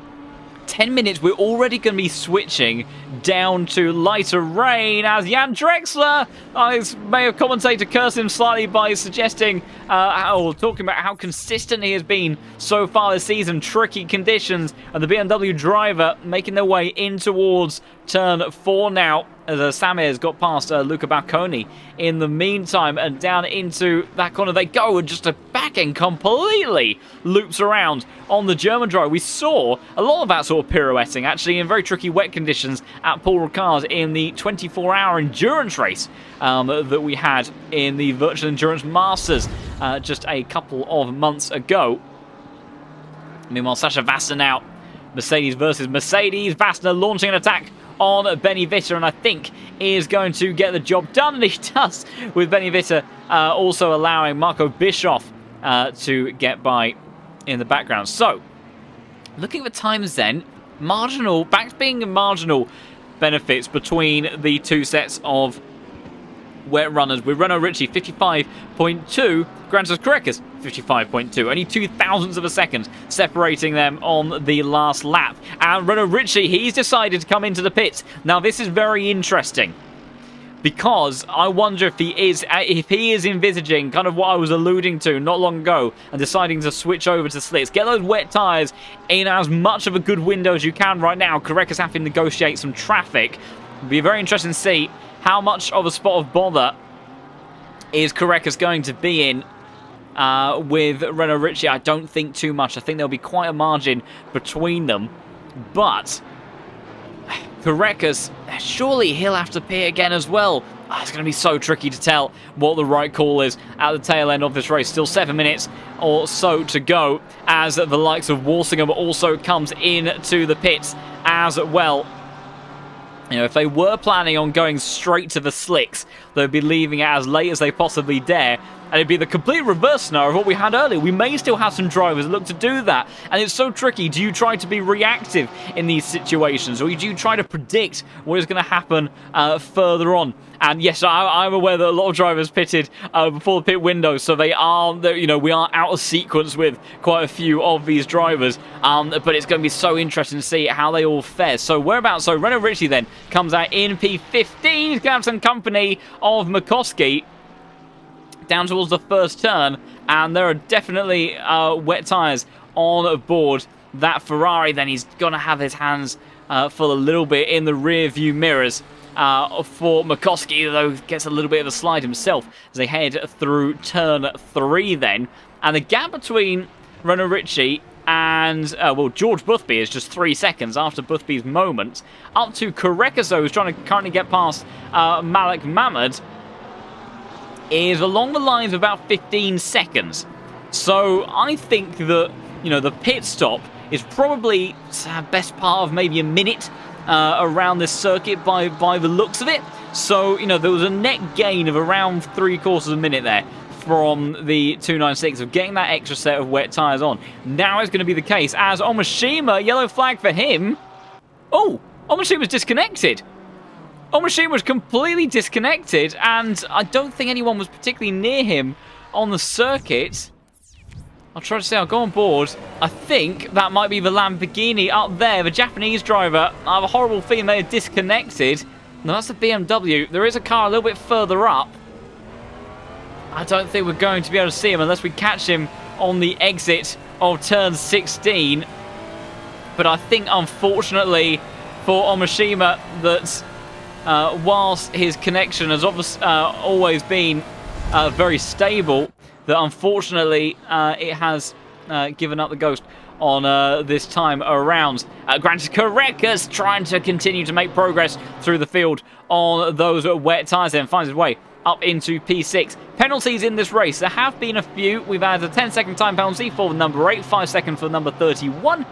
A drive-through for the number 28, and a 10-second time penalty for the number 10. Now, I appreciate that won't mean a great deal, so whilst I'm still hunting around... Oh, the car numbers are still up there, so you can actually see what we have up there. I thought we had a different overlay up at the time, but it is actually the one that I wanted, so that's good. Oh no, Omashima is back. So, I think Omashima then may have just reconnected to the server and got going. I'm really not sure, to be honest. But one form or another, Japanese driver has made his way back into the server, finds his way in P17 as Valentine finds a gravel trap. So does the Porsche just up ahead, who is a lap down, I think. Jaya whizzing on by past his Yassi teammate. And she'll be making quick dispensal of the Frenchman in the number 27 car of Mamad as well. And these drivers all battling around the top 10. So right now then, in terms of actual physical positions, Marco Bischoff then leads this race ahead of Matty DeCampo and then Robbie Stapleford. Big gaps between those drivers at the front of the field, followed by Morant and then Correcas. Correcas, theoretically, as far as I understand it, is your net race leader. We have 4 minutes left until drivers are going to have to come into the pits. And I'll tell you what, they are going to be looking, as Thomas Morant actually decides to box at this point in time, they're going to be looking to see what does that 10-minute rain graphic do. Because we haven't seen it shift. If that shifts to looking towards light rain, I can guarantee you that there are going to be a bunch of drivers that gamble going onto the slick tyres at this stage. It's going to be tricky, and they're going to be quite heavily grained as well by the time they do get into dry conditions, because they will have been struggling. But the rain is going to be easing off in 10 minutes' time, and we've got 38 minutes worth of racing left to go. So we have the scenario with the slick runners trying to stay out in these wet conditions as long as possible to get to the pit window. Now we've got drivers maybe trying to stretch out the wet stint as long as possible into the end of the pit window so they can take their mandatory stop and go onto the slicks. They'll come out in the rain, but will it benefit them later on? We can only wait and see. Jardier having to scrap a little bit harder than he would have wanted with Mamad in this battle for P8 then, of course, all for position. Chris Sang does a fantastic race so far, of course, gaining a lot of positions, 21 position gained. Maybe not entirely representative once we've had pit stops then, but he certainly has managed to get that BMW into a strong position. Yellow flag for Thomas Morant. That is for him exiting the pit lane, so thankfully no harm done. We'll go on board the dash of Johnny. Look at the spray being kicked up from Mamad and a big dive on the brakes. You can see there was a bit of uncertainty from both sides there, but he does get the job done and finds his way up into that 8th place spot. Chris Sang still applying the pressure to Nespian with the two BMWs up in front, and it's Matej DeCampo and Soldatov now coming into the pits. Maybe just a bit wary of the margin that they have in terms of the next lap, because if they make a mistake, and this has happened plenty of times, you make a mistake on this lap and you don't get to the pits in time, then you will end up getting a very hefty penalty being applied to your time. I think it may be a stop-go 30 if I'm not mistaken. What else has happened to Valentine? Valentine is just parked in the middle of the start-finish straight. He was going okay. He was just right behind that little scrap that we were looking at just a moment ago. What on earth happens to the Frenchman here? So you can see the Porsche gets out of the way.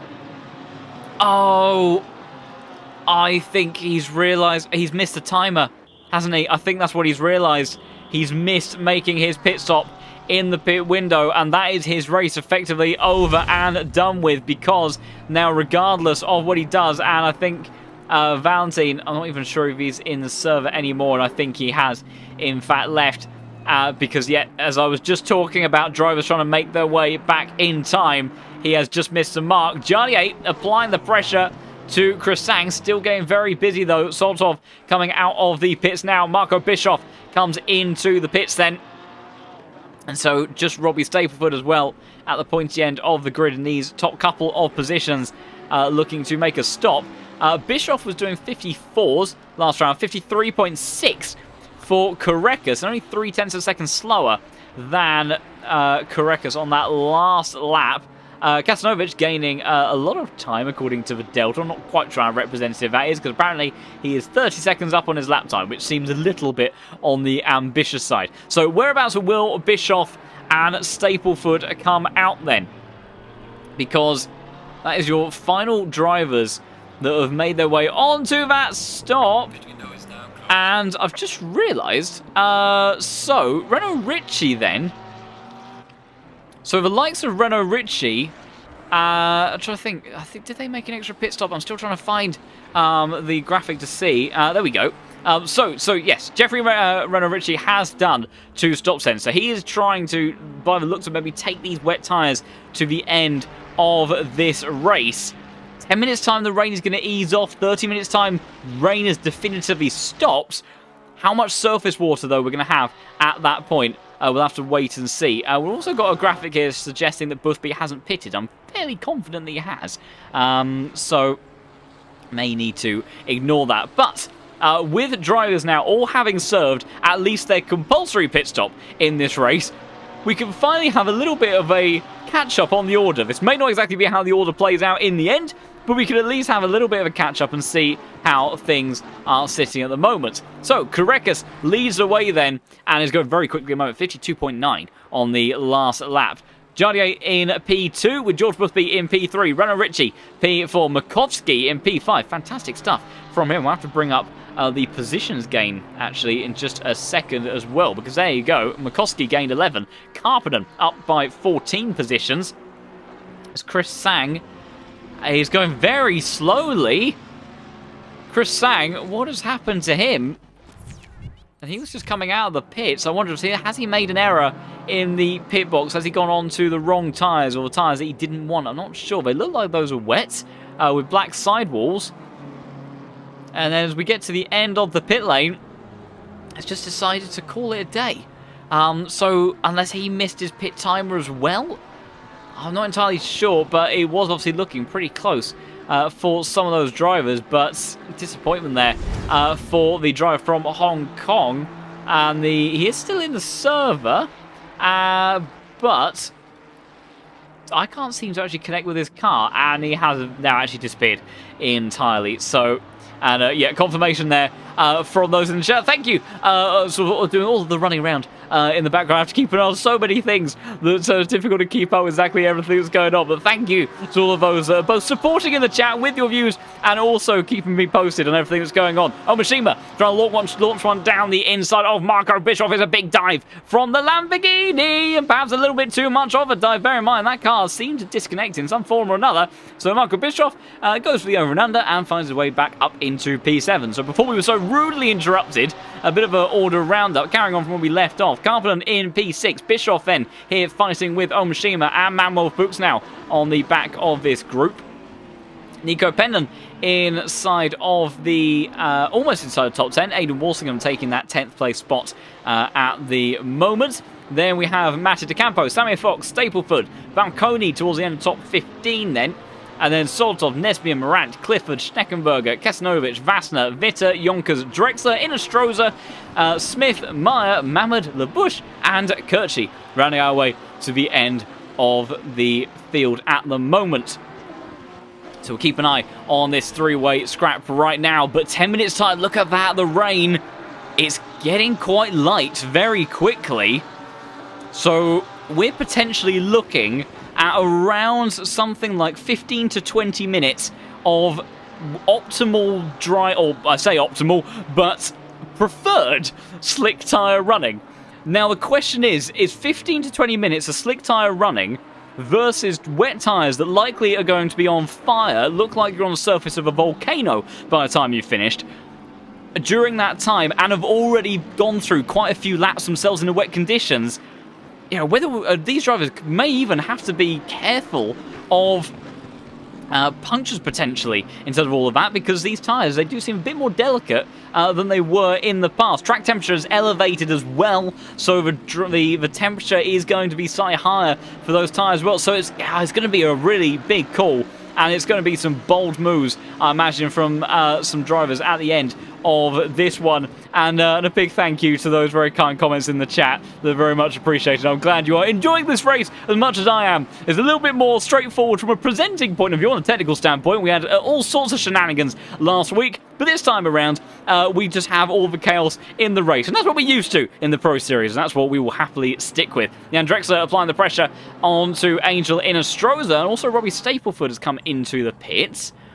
I'm trying to keep an eye on him.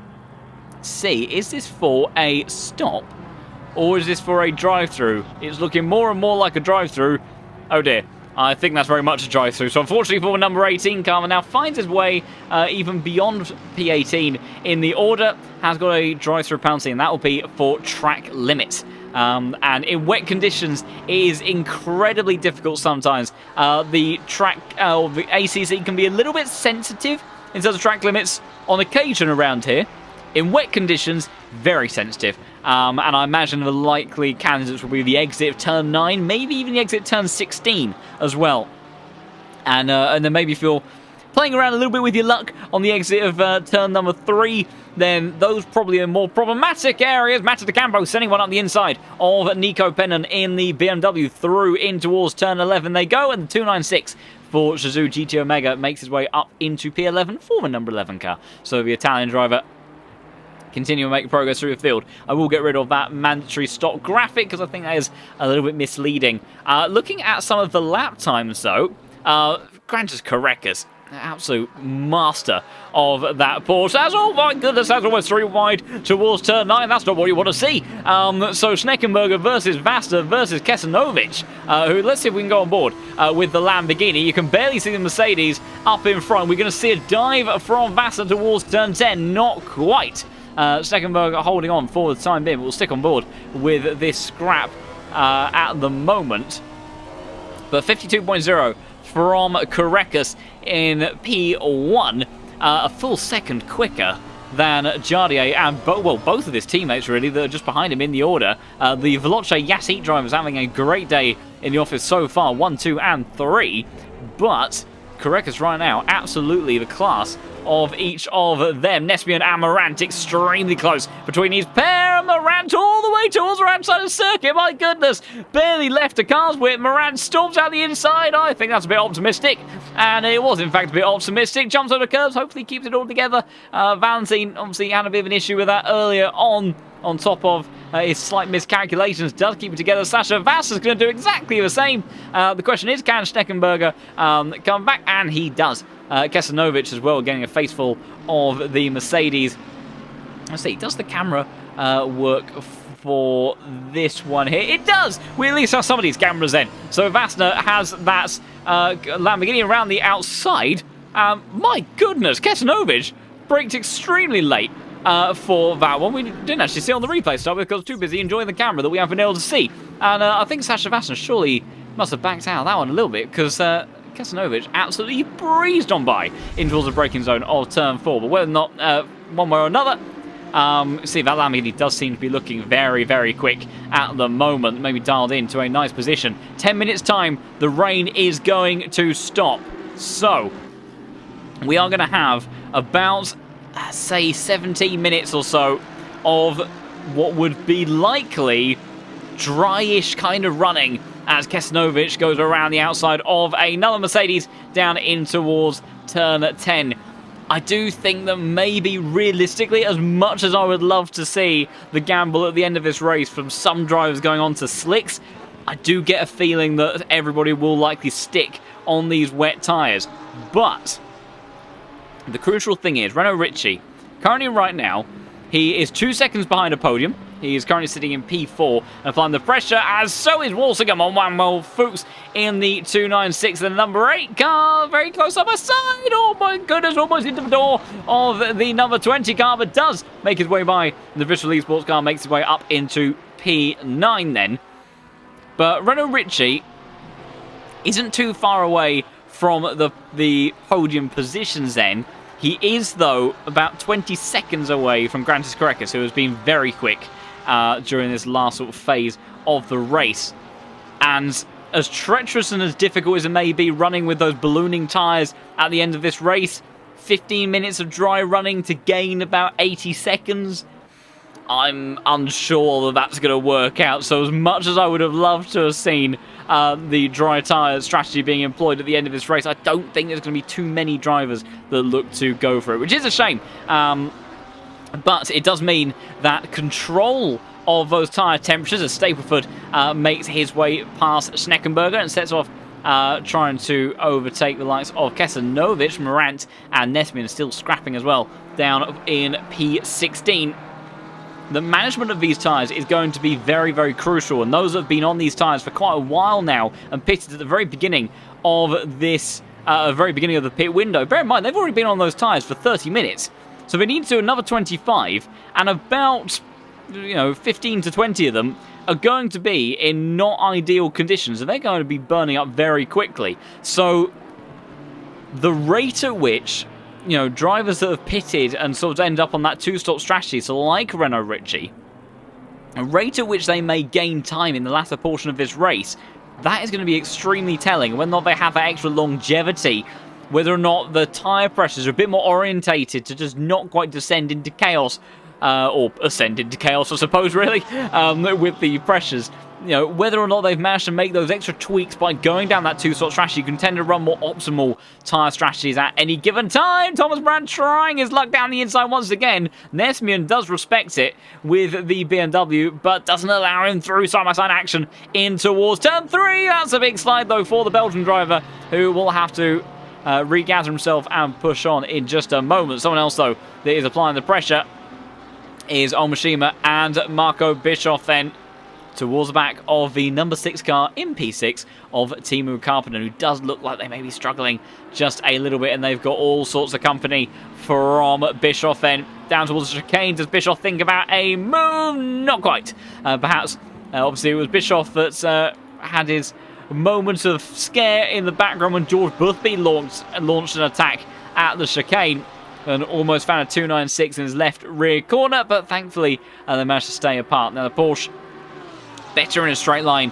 than it used to be, but I don't think compared to that Lamborghini is really going to have anything to compete with down the start-finish race. It's all going to be about cornering potential as Thomas Brandt versus Nesbian continues. Brandt sent towards the outside, though. Can he get the comeback? Oh, he absolutely can, as Nesbian has unfortunately gone too deep on the brakes there. Does get by for Thomas Brandt, and he finally gets up into P16. Oh my goodness, Steckenberger flying across the grass. What on earth has happened there? He was battling very hard with Benny Vittu. I think maybe about to lose a position. Is he to Marco Jonkers? We'll try to catch all of this if we can. It looks like Mercedes will hold on for the time being. So let's see if we can catch what on earth happened there between Benny Vittu and Steckenberger. I think there's going to be a tap here on the entry.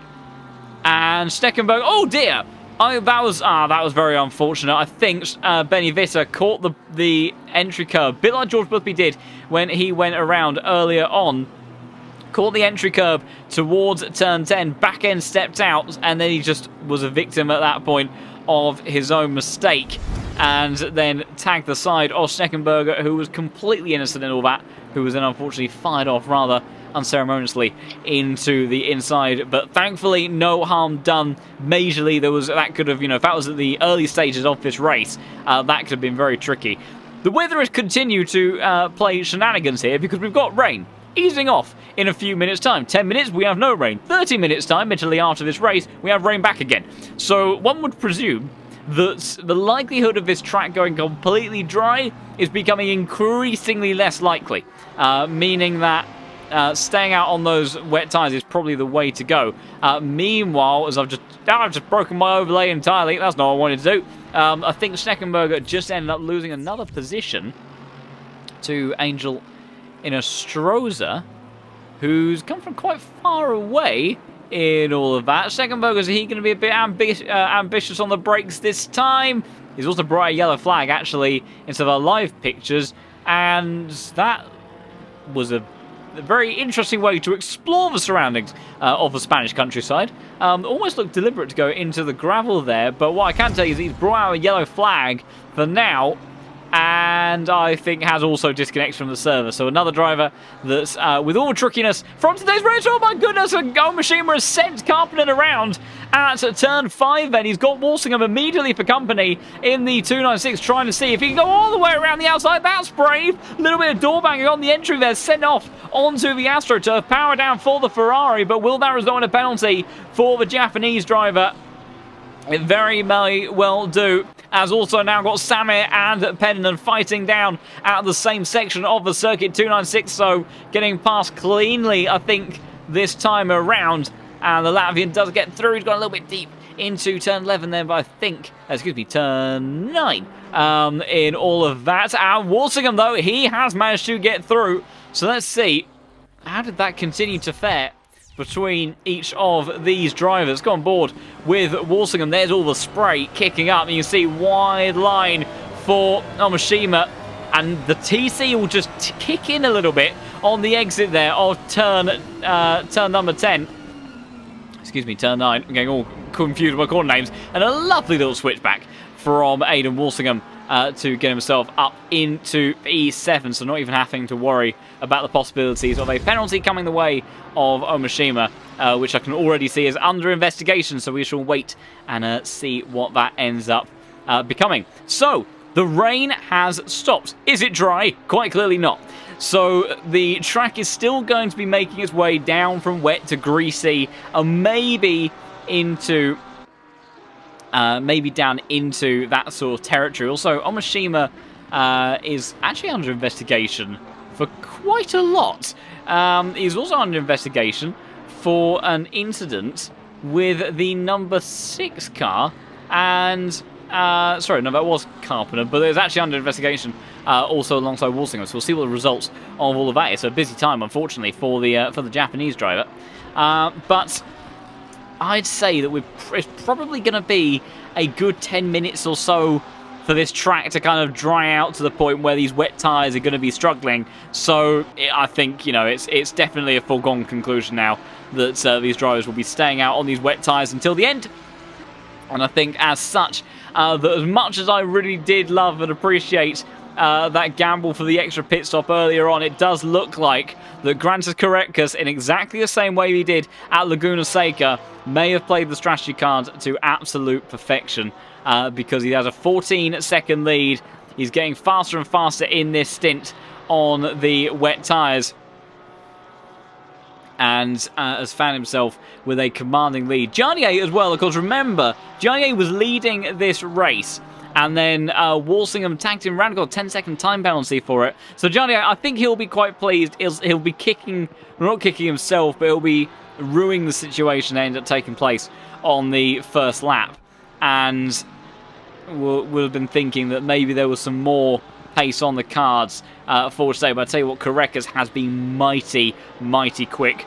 Particularly once we saw him kind of unleashed in clean air, able to settle in and do his own thing.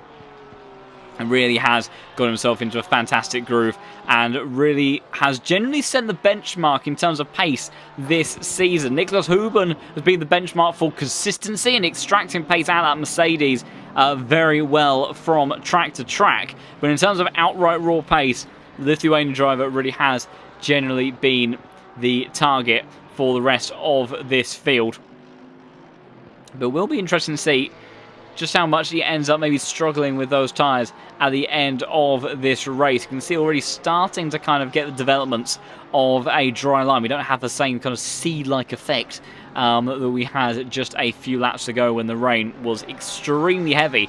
But Barcelona has been a bit of a weird one for today. Of course, playing host to the real F1 Grand Prix this weekend, as well as Drexler, unfortunately, is continuing to have some shenanigans. Actual fact, exploring the new track layout for Formula 1 and giving a little bit of a demonstration there is the German driver. But unfortunately, what happened to him, I think it's going to be the entry to turn 13, where it's all going to go wrong. And this BMW does seem to have a kind of an impact where the back end just constantly strolls around. Like I say, we saw it at the 24 Hours of Paul Ricard. We're seeing it again now with Jan Drexler, and the man that I did seemingly curse quite badly at the beginning of this race of having such a consistent and strong season so far has definitely had a little bit of a mare, unfortunately, today for the German driver. 50.662 from Correctus last time around. I'll tell you what, the Porsches have very much come alive in this phase of the race. Bischoff, the next fastest car on circuit, only 2/10 down. And to also put it into perspective, bear in mind, Renault Ritchie's tyres are significantly newer than Correctus's by around 25 minutes. And he is still lapping 0.8 of a second slower than Correctus at this stage. So that partly may be down to the car, because the Porsches do seem to be quite quick at this point in time. But, you know, that really goes to show a sort of pace that Krek has been able to extract, because that's 0.6 of a second ahead of Jardier, that's 0.5 of a second ahead of Boothby. You know, very rarely will you find people making someone like George Boothby look slow.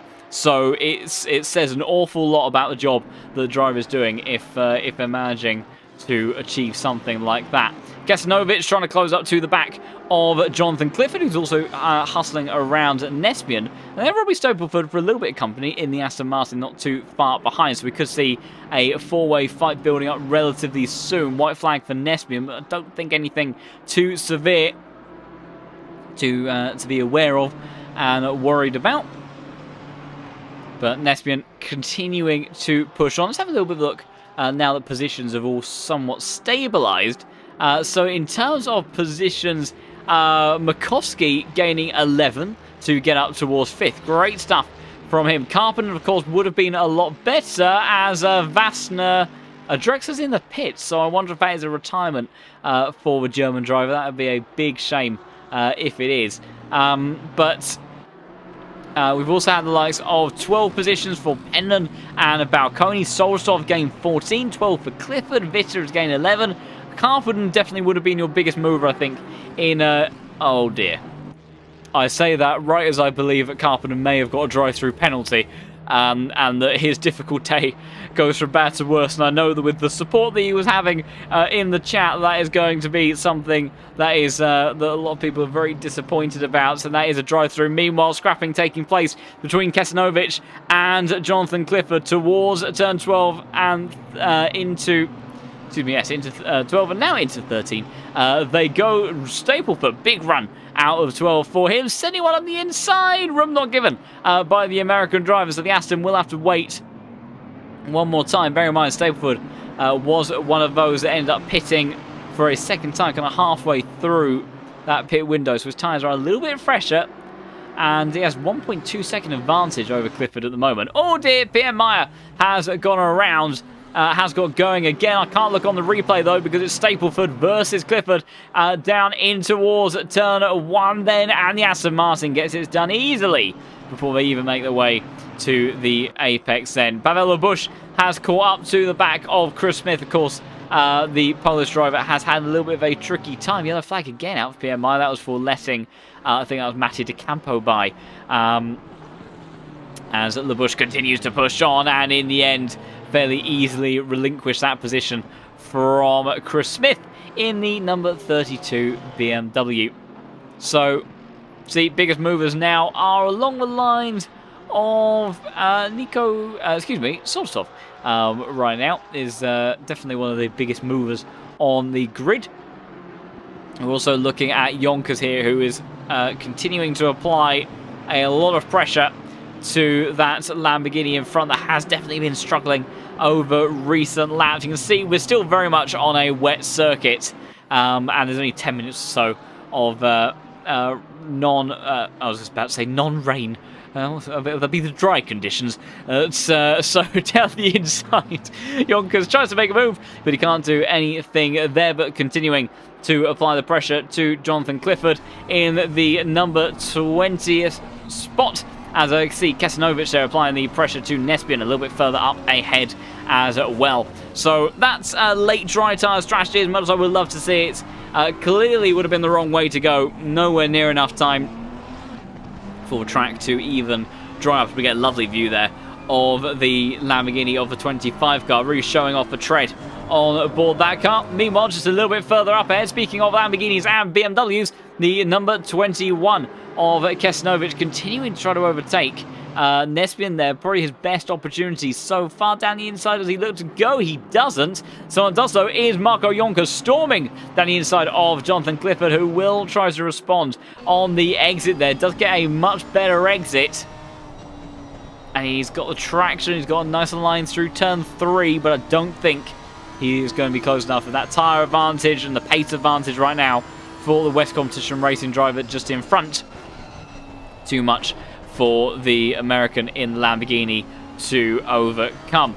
So, meanwhile, back to this little scrap inside of the top 20. Kesanovic versus Nespian now versus Stapleford as well. And I'm sure Yonkers will be quick to join this scrap as well.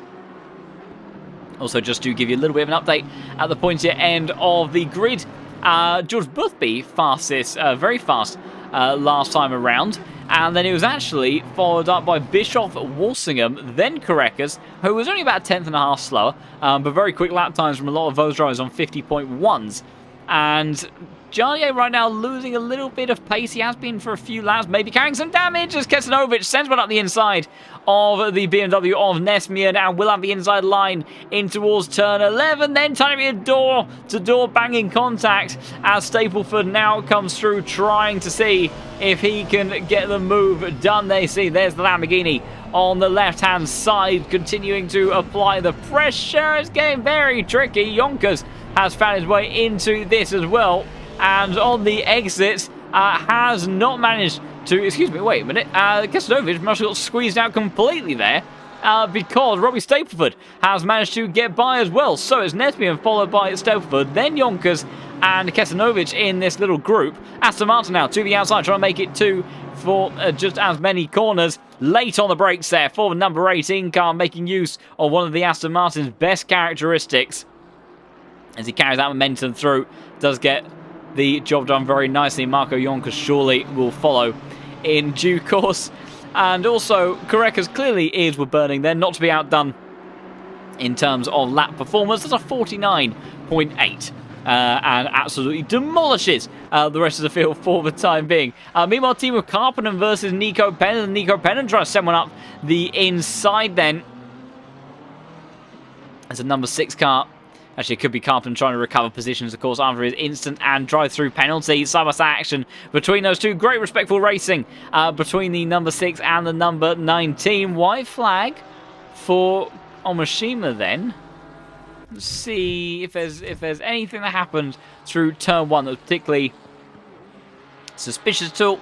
And no, it's just the overlay being a little bit on the sensitive side and finding itself rather concerned that Omashima may have gone off the circuit. Omashima as well, remember, he went for an extremely early pit stop and was certainly the bravest of drivers in terms of strategy. I think in front of those that stood on what they believed in and ended up kind of stretching out that first stint as long as they could and seeing that through till the end. Very big gamble to pit so early on, and he has some sort of form of connection issue. To only be 5 seconds behind the likes of Walsingham, 2.5 seconds or so from there to Marco Bischoff. Omashima has done extremely well to recover all of that. Meanwhile, Nesbian, another very impressive driver so far today, considering number 34 car, currently battling for P18. Marco Yonkers towards the outside he goes then, trying to see if he can get past Christian Kesanovic, watching with a great deal of interest as well to see if he can make his way by. Tries to go for a cutback towards the outside. He can't quite do it, not on this occasion anyway. Carries good momentum though. Out of turn 3, and it's a big overspeed. Will be forced towards that outside line though. Maybe would have gone towards the inside line, considering that extra surface water would have likely benefited from that. Does he think about a send up towards turn 5? Not quite. So they will stay as they were for the time being. Korekes back into the 50s. Renault Ritchie though, 49.9. Aidan Walsingham, 49.8. Marco Bischoff, 49.8 as well. No one though having actually managed to quite snatch pole position away from Korekes. So maybe those tyres being a little bit longer, a little bit older, have meant that in these wet conditions that they struggle to maintain them a little bit more, and that the tyres are just dropping off a little bit. Very insignificantly, but a little bit, without a doubt. Kesanovic then still trying to see if he can find a way past Nesmian, with Clifford lurking in the background then as we approach the final 6 minutes of this race, where it's been absolute chaos and intensity from start to finish, and put on such a good show for us. And it's Korekes right now that leads the way. He is about to approach this little group, as that puts into perspective. He would have, if he gets past this entire group, he would have lapped everyone up to the end of the top 20. Not easy to do in a 90-minute race. But as always, Korekes has looked in control. He has looked composed. A little bit of weaving back and forth from the BMW, trying to defend from Kesanovic there. Got to be careful not to do that too excessively and warrant himself a penalty of some sort, but has managed to keep it all together for the time being. As times continue to drop, more and more drivers get themselves into the 49.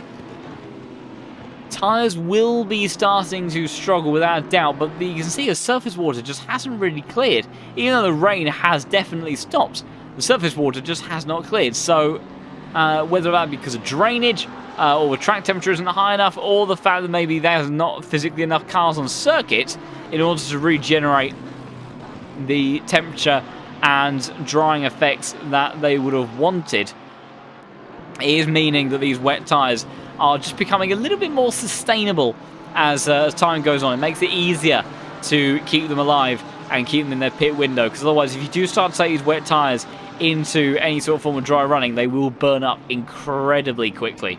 Angel and Stroza now launching an attack on to Benny Vitter there, managing to get the job done in that Yassi Porsche course, recovering from a drive-through penalty. And Kesanovic there battling side by side with Nespian, side by side in towards turn 13. That's extremely brave from number 21 Lamborghini. He's trying to make it stick, takes a bit of curb for good measure as well. Still side by side into the chicane they go. They're given each other the racing room that they both wanted, but in the end, Nespian, fantastic run around the outside from the chicane there in towards turn 16, but we know the BMW is fast in a straight line and will be hunting around the gearbox of the car in front of him. Jonathan Clifford trying to retain that slipstream for as long as he dares to. Oh my goodness, massive crash from Inostroza there, completely got it wrong on the braking, and we just got a first person view and a half of Angel and Stroza going flying down towards turn 1 and pinballing, I think, about 3 cars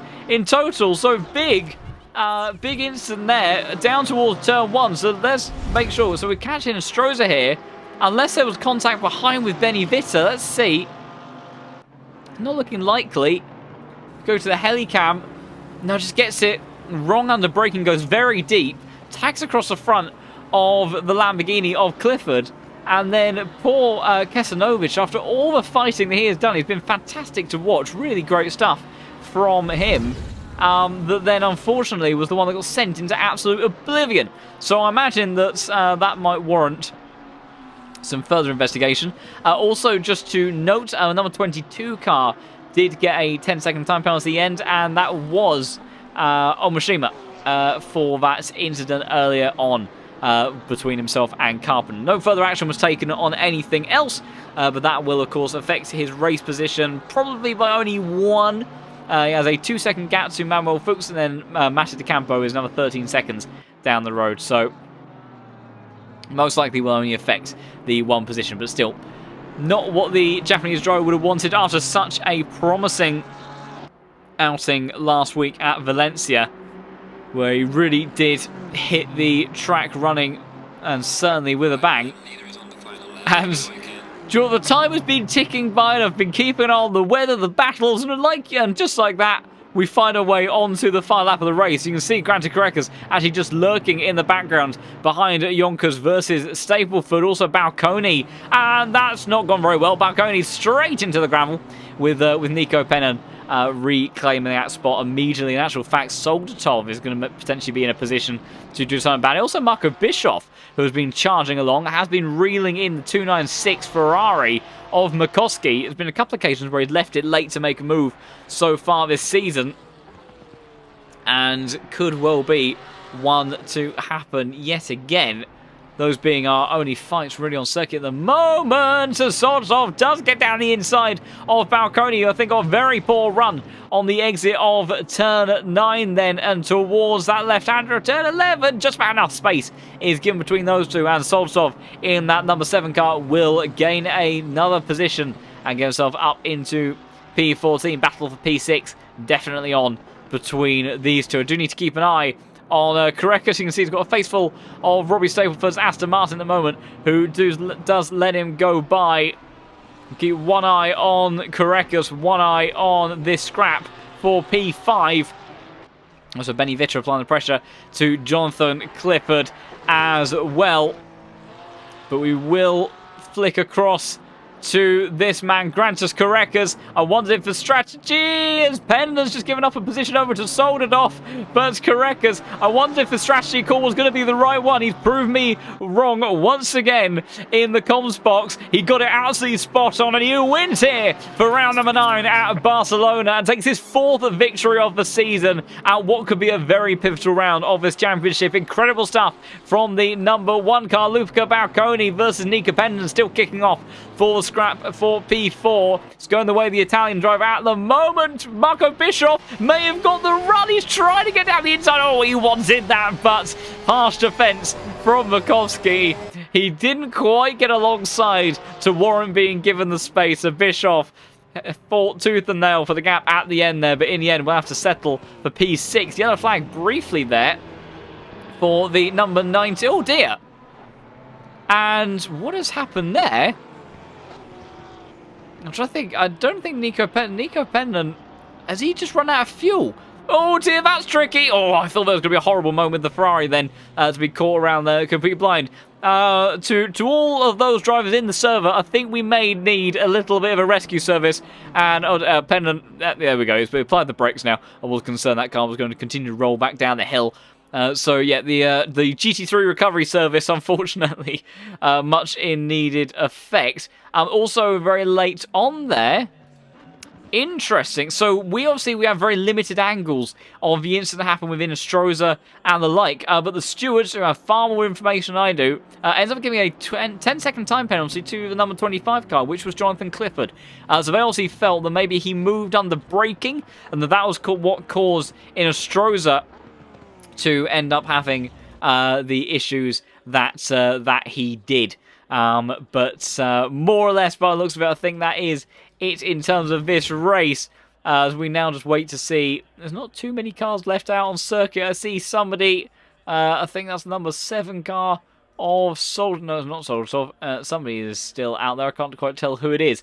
That may be making their way around for recovery purposes. Is it Bischoff? It is Bischoff. If any of Marco's viewers are in this chat, do you want to go give him a shout and see if he can rescue Pendon from the exit of turn number 8? That would be, I'm sure that Pendon would greatly appreciate it. He's waiting very patiently. And is in rather dire need of a bit of a lift back to the pits. But fundamentally, in terms of this race, that is it, with Correcas taking another victory, and Pendon has unfortunately had to give up and gone to the pits in the end then. But what a fantastic bit of action that we've been treated to for this evening's race. We'll have to see if we do have anybody hopping in for an interview. Maybe if we're lucky, we might be able to get some of our drivers in, and frankly, it'd be wonderful to talk to absolutely any of them, because that was a very busy race. No matter where you were in the field, no matter what strategy choices you ended up making, it was certainly a busy time. And we do, in fact, have Grantus in the chat. So I need to join a commentary booth, and we will bring him in straight away. So, as Grantus Correcas joining us in the COS box, not for the first time this season as well, another stellar drive from you, mastering these very tricky conditions, and I had to really brave it out on strategy for that one. You must be absolutely delighted with that result. Yeah, thank you. I was absolutely amazed of how I drove. The race was really fun, really eventful, especially in the first stint. Yeah, it was quite some fun battles at the start of the race, and yeah, it was obviously really hard to keep on the track with the dry tires in such a condition, you know. But yeah, it was really fun race. I had really good pace, so yeah, I'm really happy with that. Yeah, it seemed like the cars really came alive in latter stages. We did go on board with you a couple of times. It was definitely a handful. There was a scary moment that we caught on the run down towards turn 7, I think it was, where the back end of the car stepped out, which was actually an error that caught out Boothby when he was on the wet tyres later on, and went completely around. The car just snapped on him on entry. So we could see that you were dancing with the limits, but as always, Grantus, putting on a stellar show and really extracting everything out of that portion. We saw some difference in strategy choices in this one. We saw Renault Ritchie, for example, kind of going for that early pit stop, and I think was kind of hoping that maybe the 2-stop would end up working out either, or that maybe we'd end up going to drier conditions later on and see if he could do something with slicks and kind of have the reverse of the start of the race. Were you worried about that at all, or were you just kind of full focus on your own race and confident in the belief of the strategy you went with? I mean, I was a bit worried, you know, you never know what's gonna happen in these tough conditions, like it's just about luck. But yeah, fortunately I picked the right strategy, you know, it's like, I think pitting twice in the race, in the sprint race, is just too much, you just lose way too much time in the pits. So yeah, I think I just stuck to my strategy pretty well and was focusing to my race and did really good. Yeah, absolutely. Clearly works out well. 14 seconds. I think actually even more by the time we it was about 14 seconds by the time we finished. Yeah, so it had a huge margin of victory at the end. And also, you know, we were talking about it during the stream. You know, when you see that forecast at the beginning of the race, and you already saw 30 minutes time, there's going to be rain on the way. No, did you make any adjustments to your setup? Did you try to go with a setup that would work in both sets of condition, or did you just kind of commit to one direction and then just try to work with the car through those other phases of the race where maybe it wasn't quite as optimally tuned for those conditions? I didn't really change much. You know, I know Porsche is, we all know that Porsche is really strong in the wet. Even with the dry setup, it's a pretty good car. So I just saw there's rain and I'm fine. Just put maybe a little less liters in the car because we'll be pitting obviously earlier, and yeah, I mean the car just felt really good once again, so yeah, really happy with that. Really good car for this race at least. Yeah, I was just about to sort of ask, sort of leading on into the next round. We're at Nürburgring, which traditionally has also been a pretty good circuit for the Porsche. So, do you think that you'll likely be carrying this momentum forward and challenging for the win again, or are there some other cars that maybe you're a bit more worried about for that one? What's kind of the feeling in camp for that one? I think Nürburgring Porsche is still one of the quickest cars there, so I'm not really worried. We'll see what I can do. But yeah, I guess I don't really know any other cars how they are on that track, but I think Porsche is still one of the quickest there, so they'll definitely be trying to fight for the win the next week again, so yeah. Yeah, well, another fantastic bit of racing from you. 4 victories in 9 races. You know, when we think back to a couple of seasons, you know, last season, you know, you still hadn't quite managed to get that maiden win, and here we are, you know, almost at the tail end of the season. You've almost won half the races we've had so far. What a turnaround it's been, and a massive momentum swing in terms of the championship tonight as well. Of course, we didn't have Hoban, and there will be drop scores and things, but you know, with a victory here, and I think the way the drop scores are likely to kind of work in your favour as well with how things have gone so far, looking like you put yourself in a very commanding position going into these final few races. So fantastic stuff from you, Grantis. Stellar show as always from you, and look forward to seeing how you get on Nürburgring next week. Yeah, thanks very much, man. It was fun interview. Yeah, so see you soon, hopefully. I'm sure we will. Thanks a lot, Grantis. I'll catch you soon. Bye. So brilliant to hear then from our race winner, and someone who's become a regular race winner. It's no surprise, really, #1 man on the LFM platform. You'd expect him to be at the top. That's why it was such a shock that it took so long for that first victory to come by, but it did eventually all come good in the end. And there you go, there are your race results. So Karekas taking his 4th victory of the season, with Jardier and George Busby rounding out the podium. Renault Ritchie, great stuff from him, tried his best on the alternative strategy, didn't quite work out in the end, but Makoski, brilliant run from him to take P5. Bischoff was applying all of the pressure at the tail end of that race, but couldn't quite get it done. And then it was Walsingham, Omashima, Fuchs, De Campo, Fock, Karppinen, Soltov, Balconi, Morant to the end of top 15. And then we had 16th was Yonkers, and then we had Pennant. Stapleford ended up dropping down a little bit at the end there as well.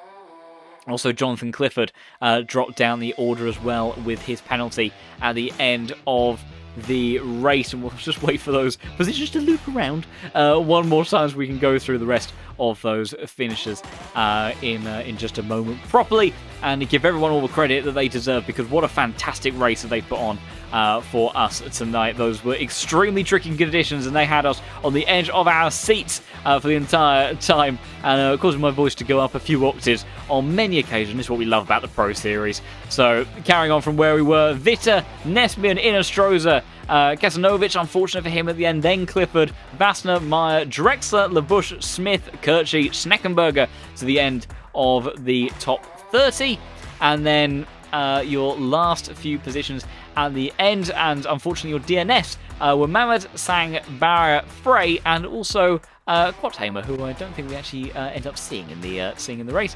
But there you go. And although we won't get the championship results in terms of updating just directly straight away, what I can tell you is that's going to put Grantus in an extremely promising position. There are 3 races left to go, where the next one, like I say, will be over at the Nürburgring, where it is likely the Porsche will be strong again if Huben is back for that one.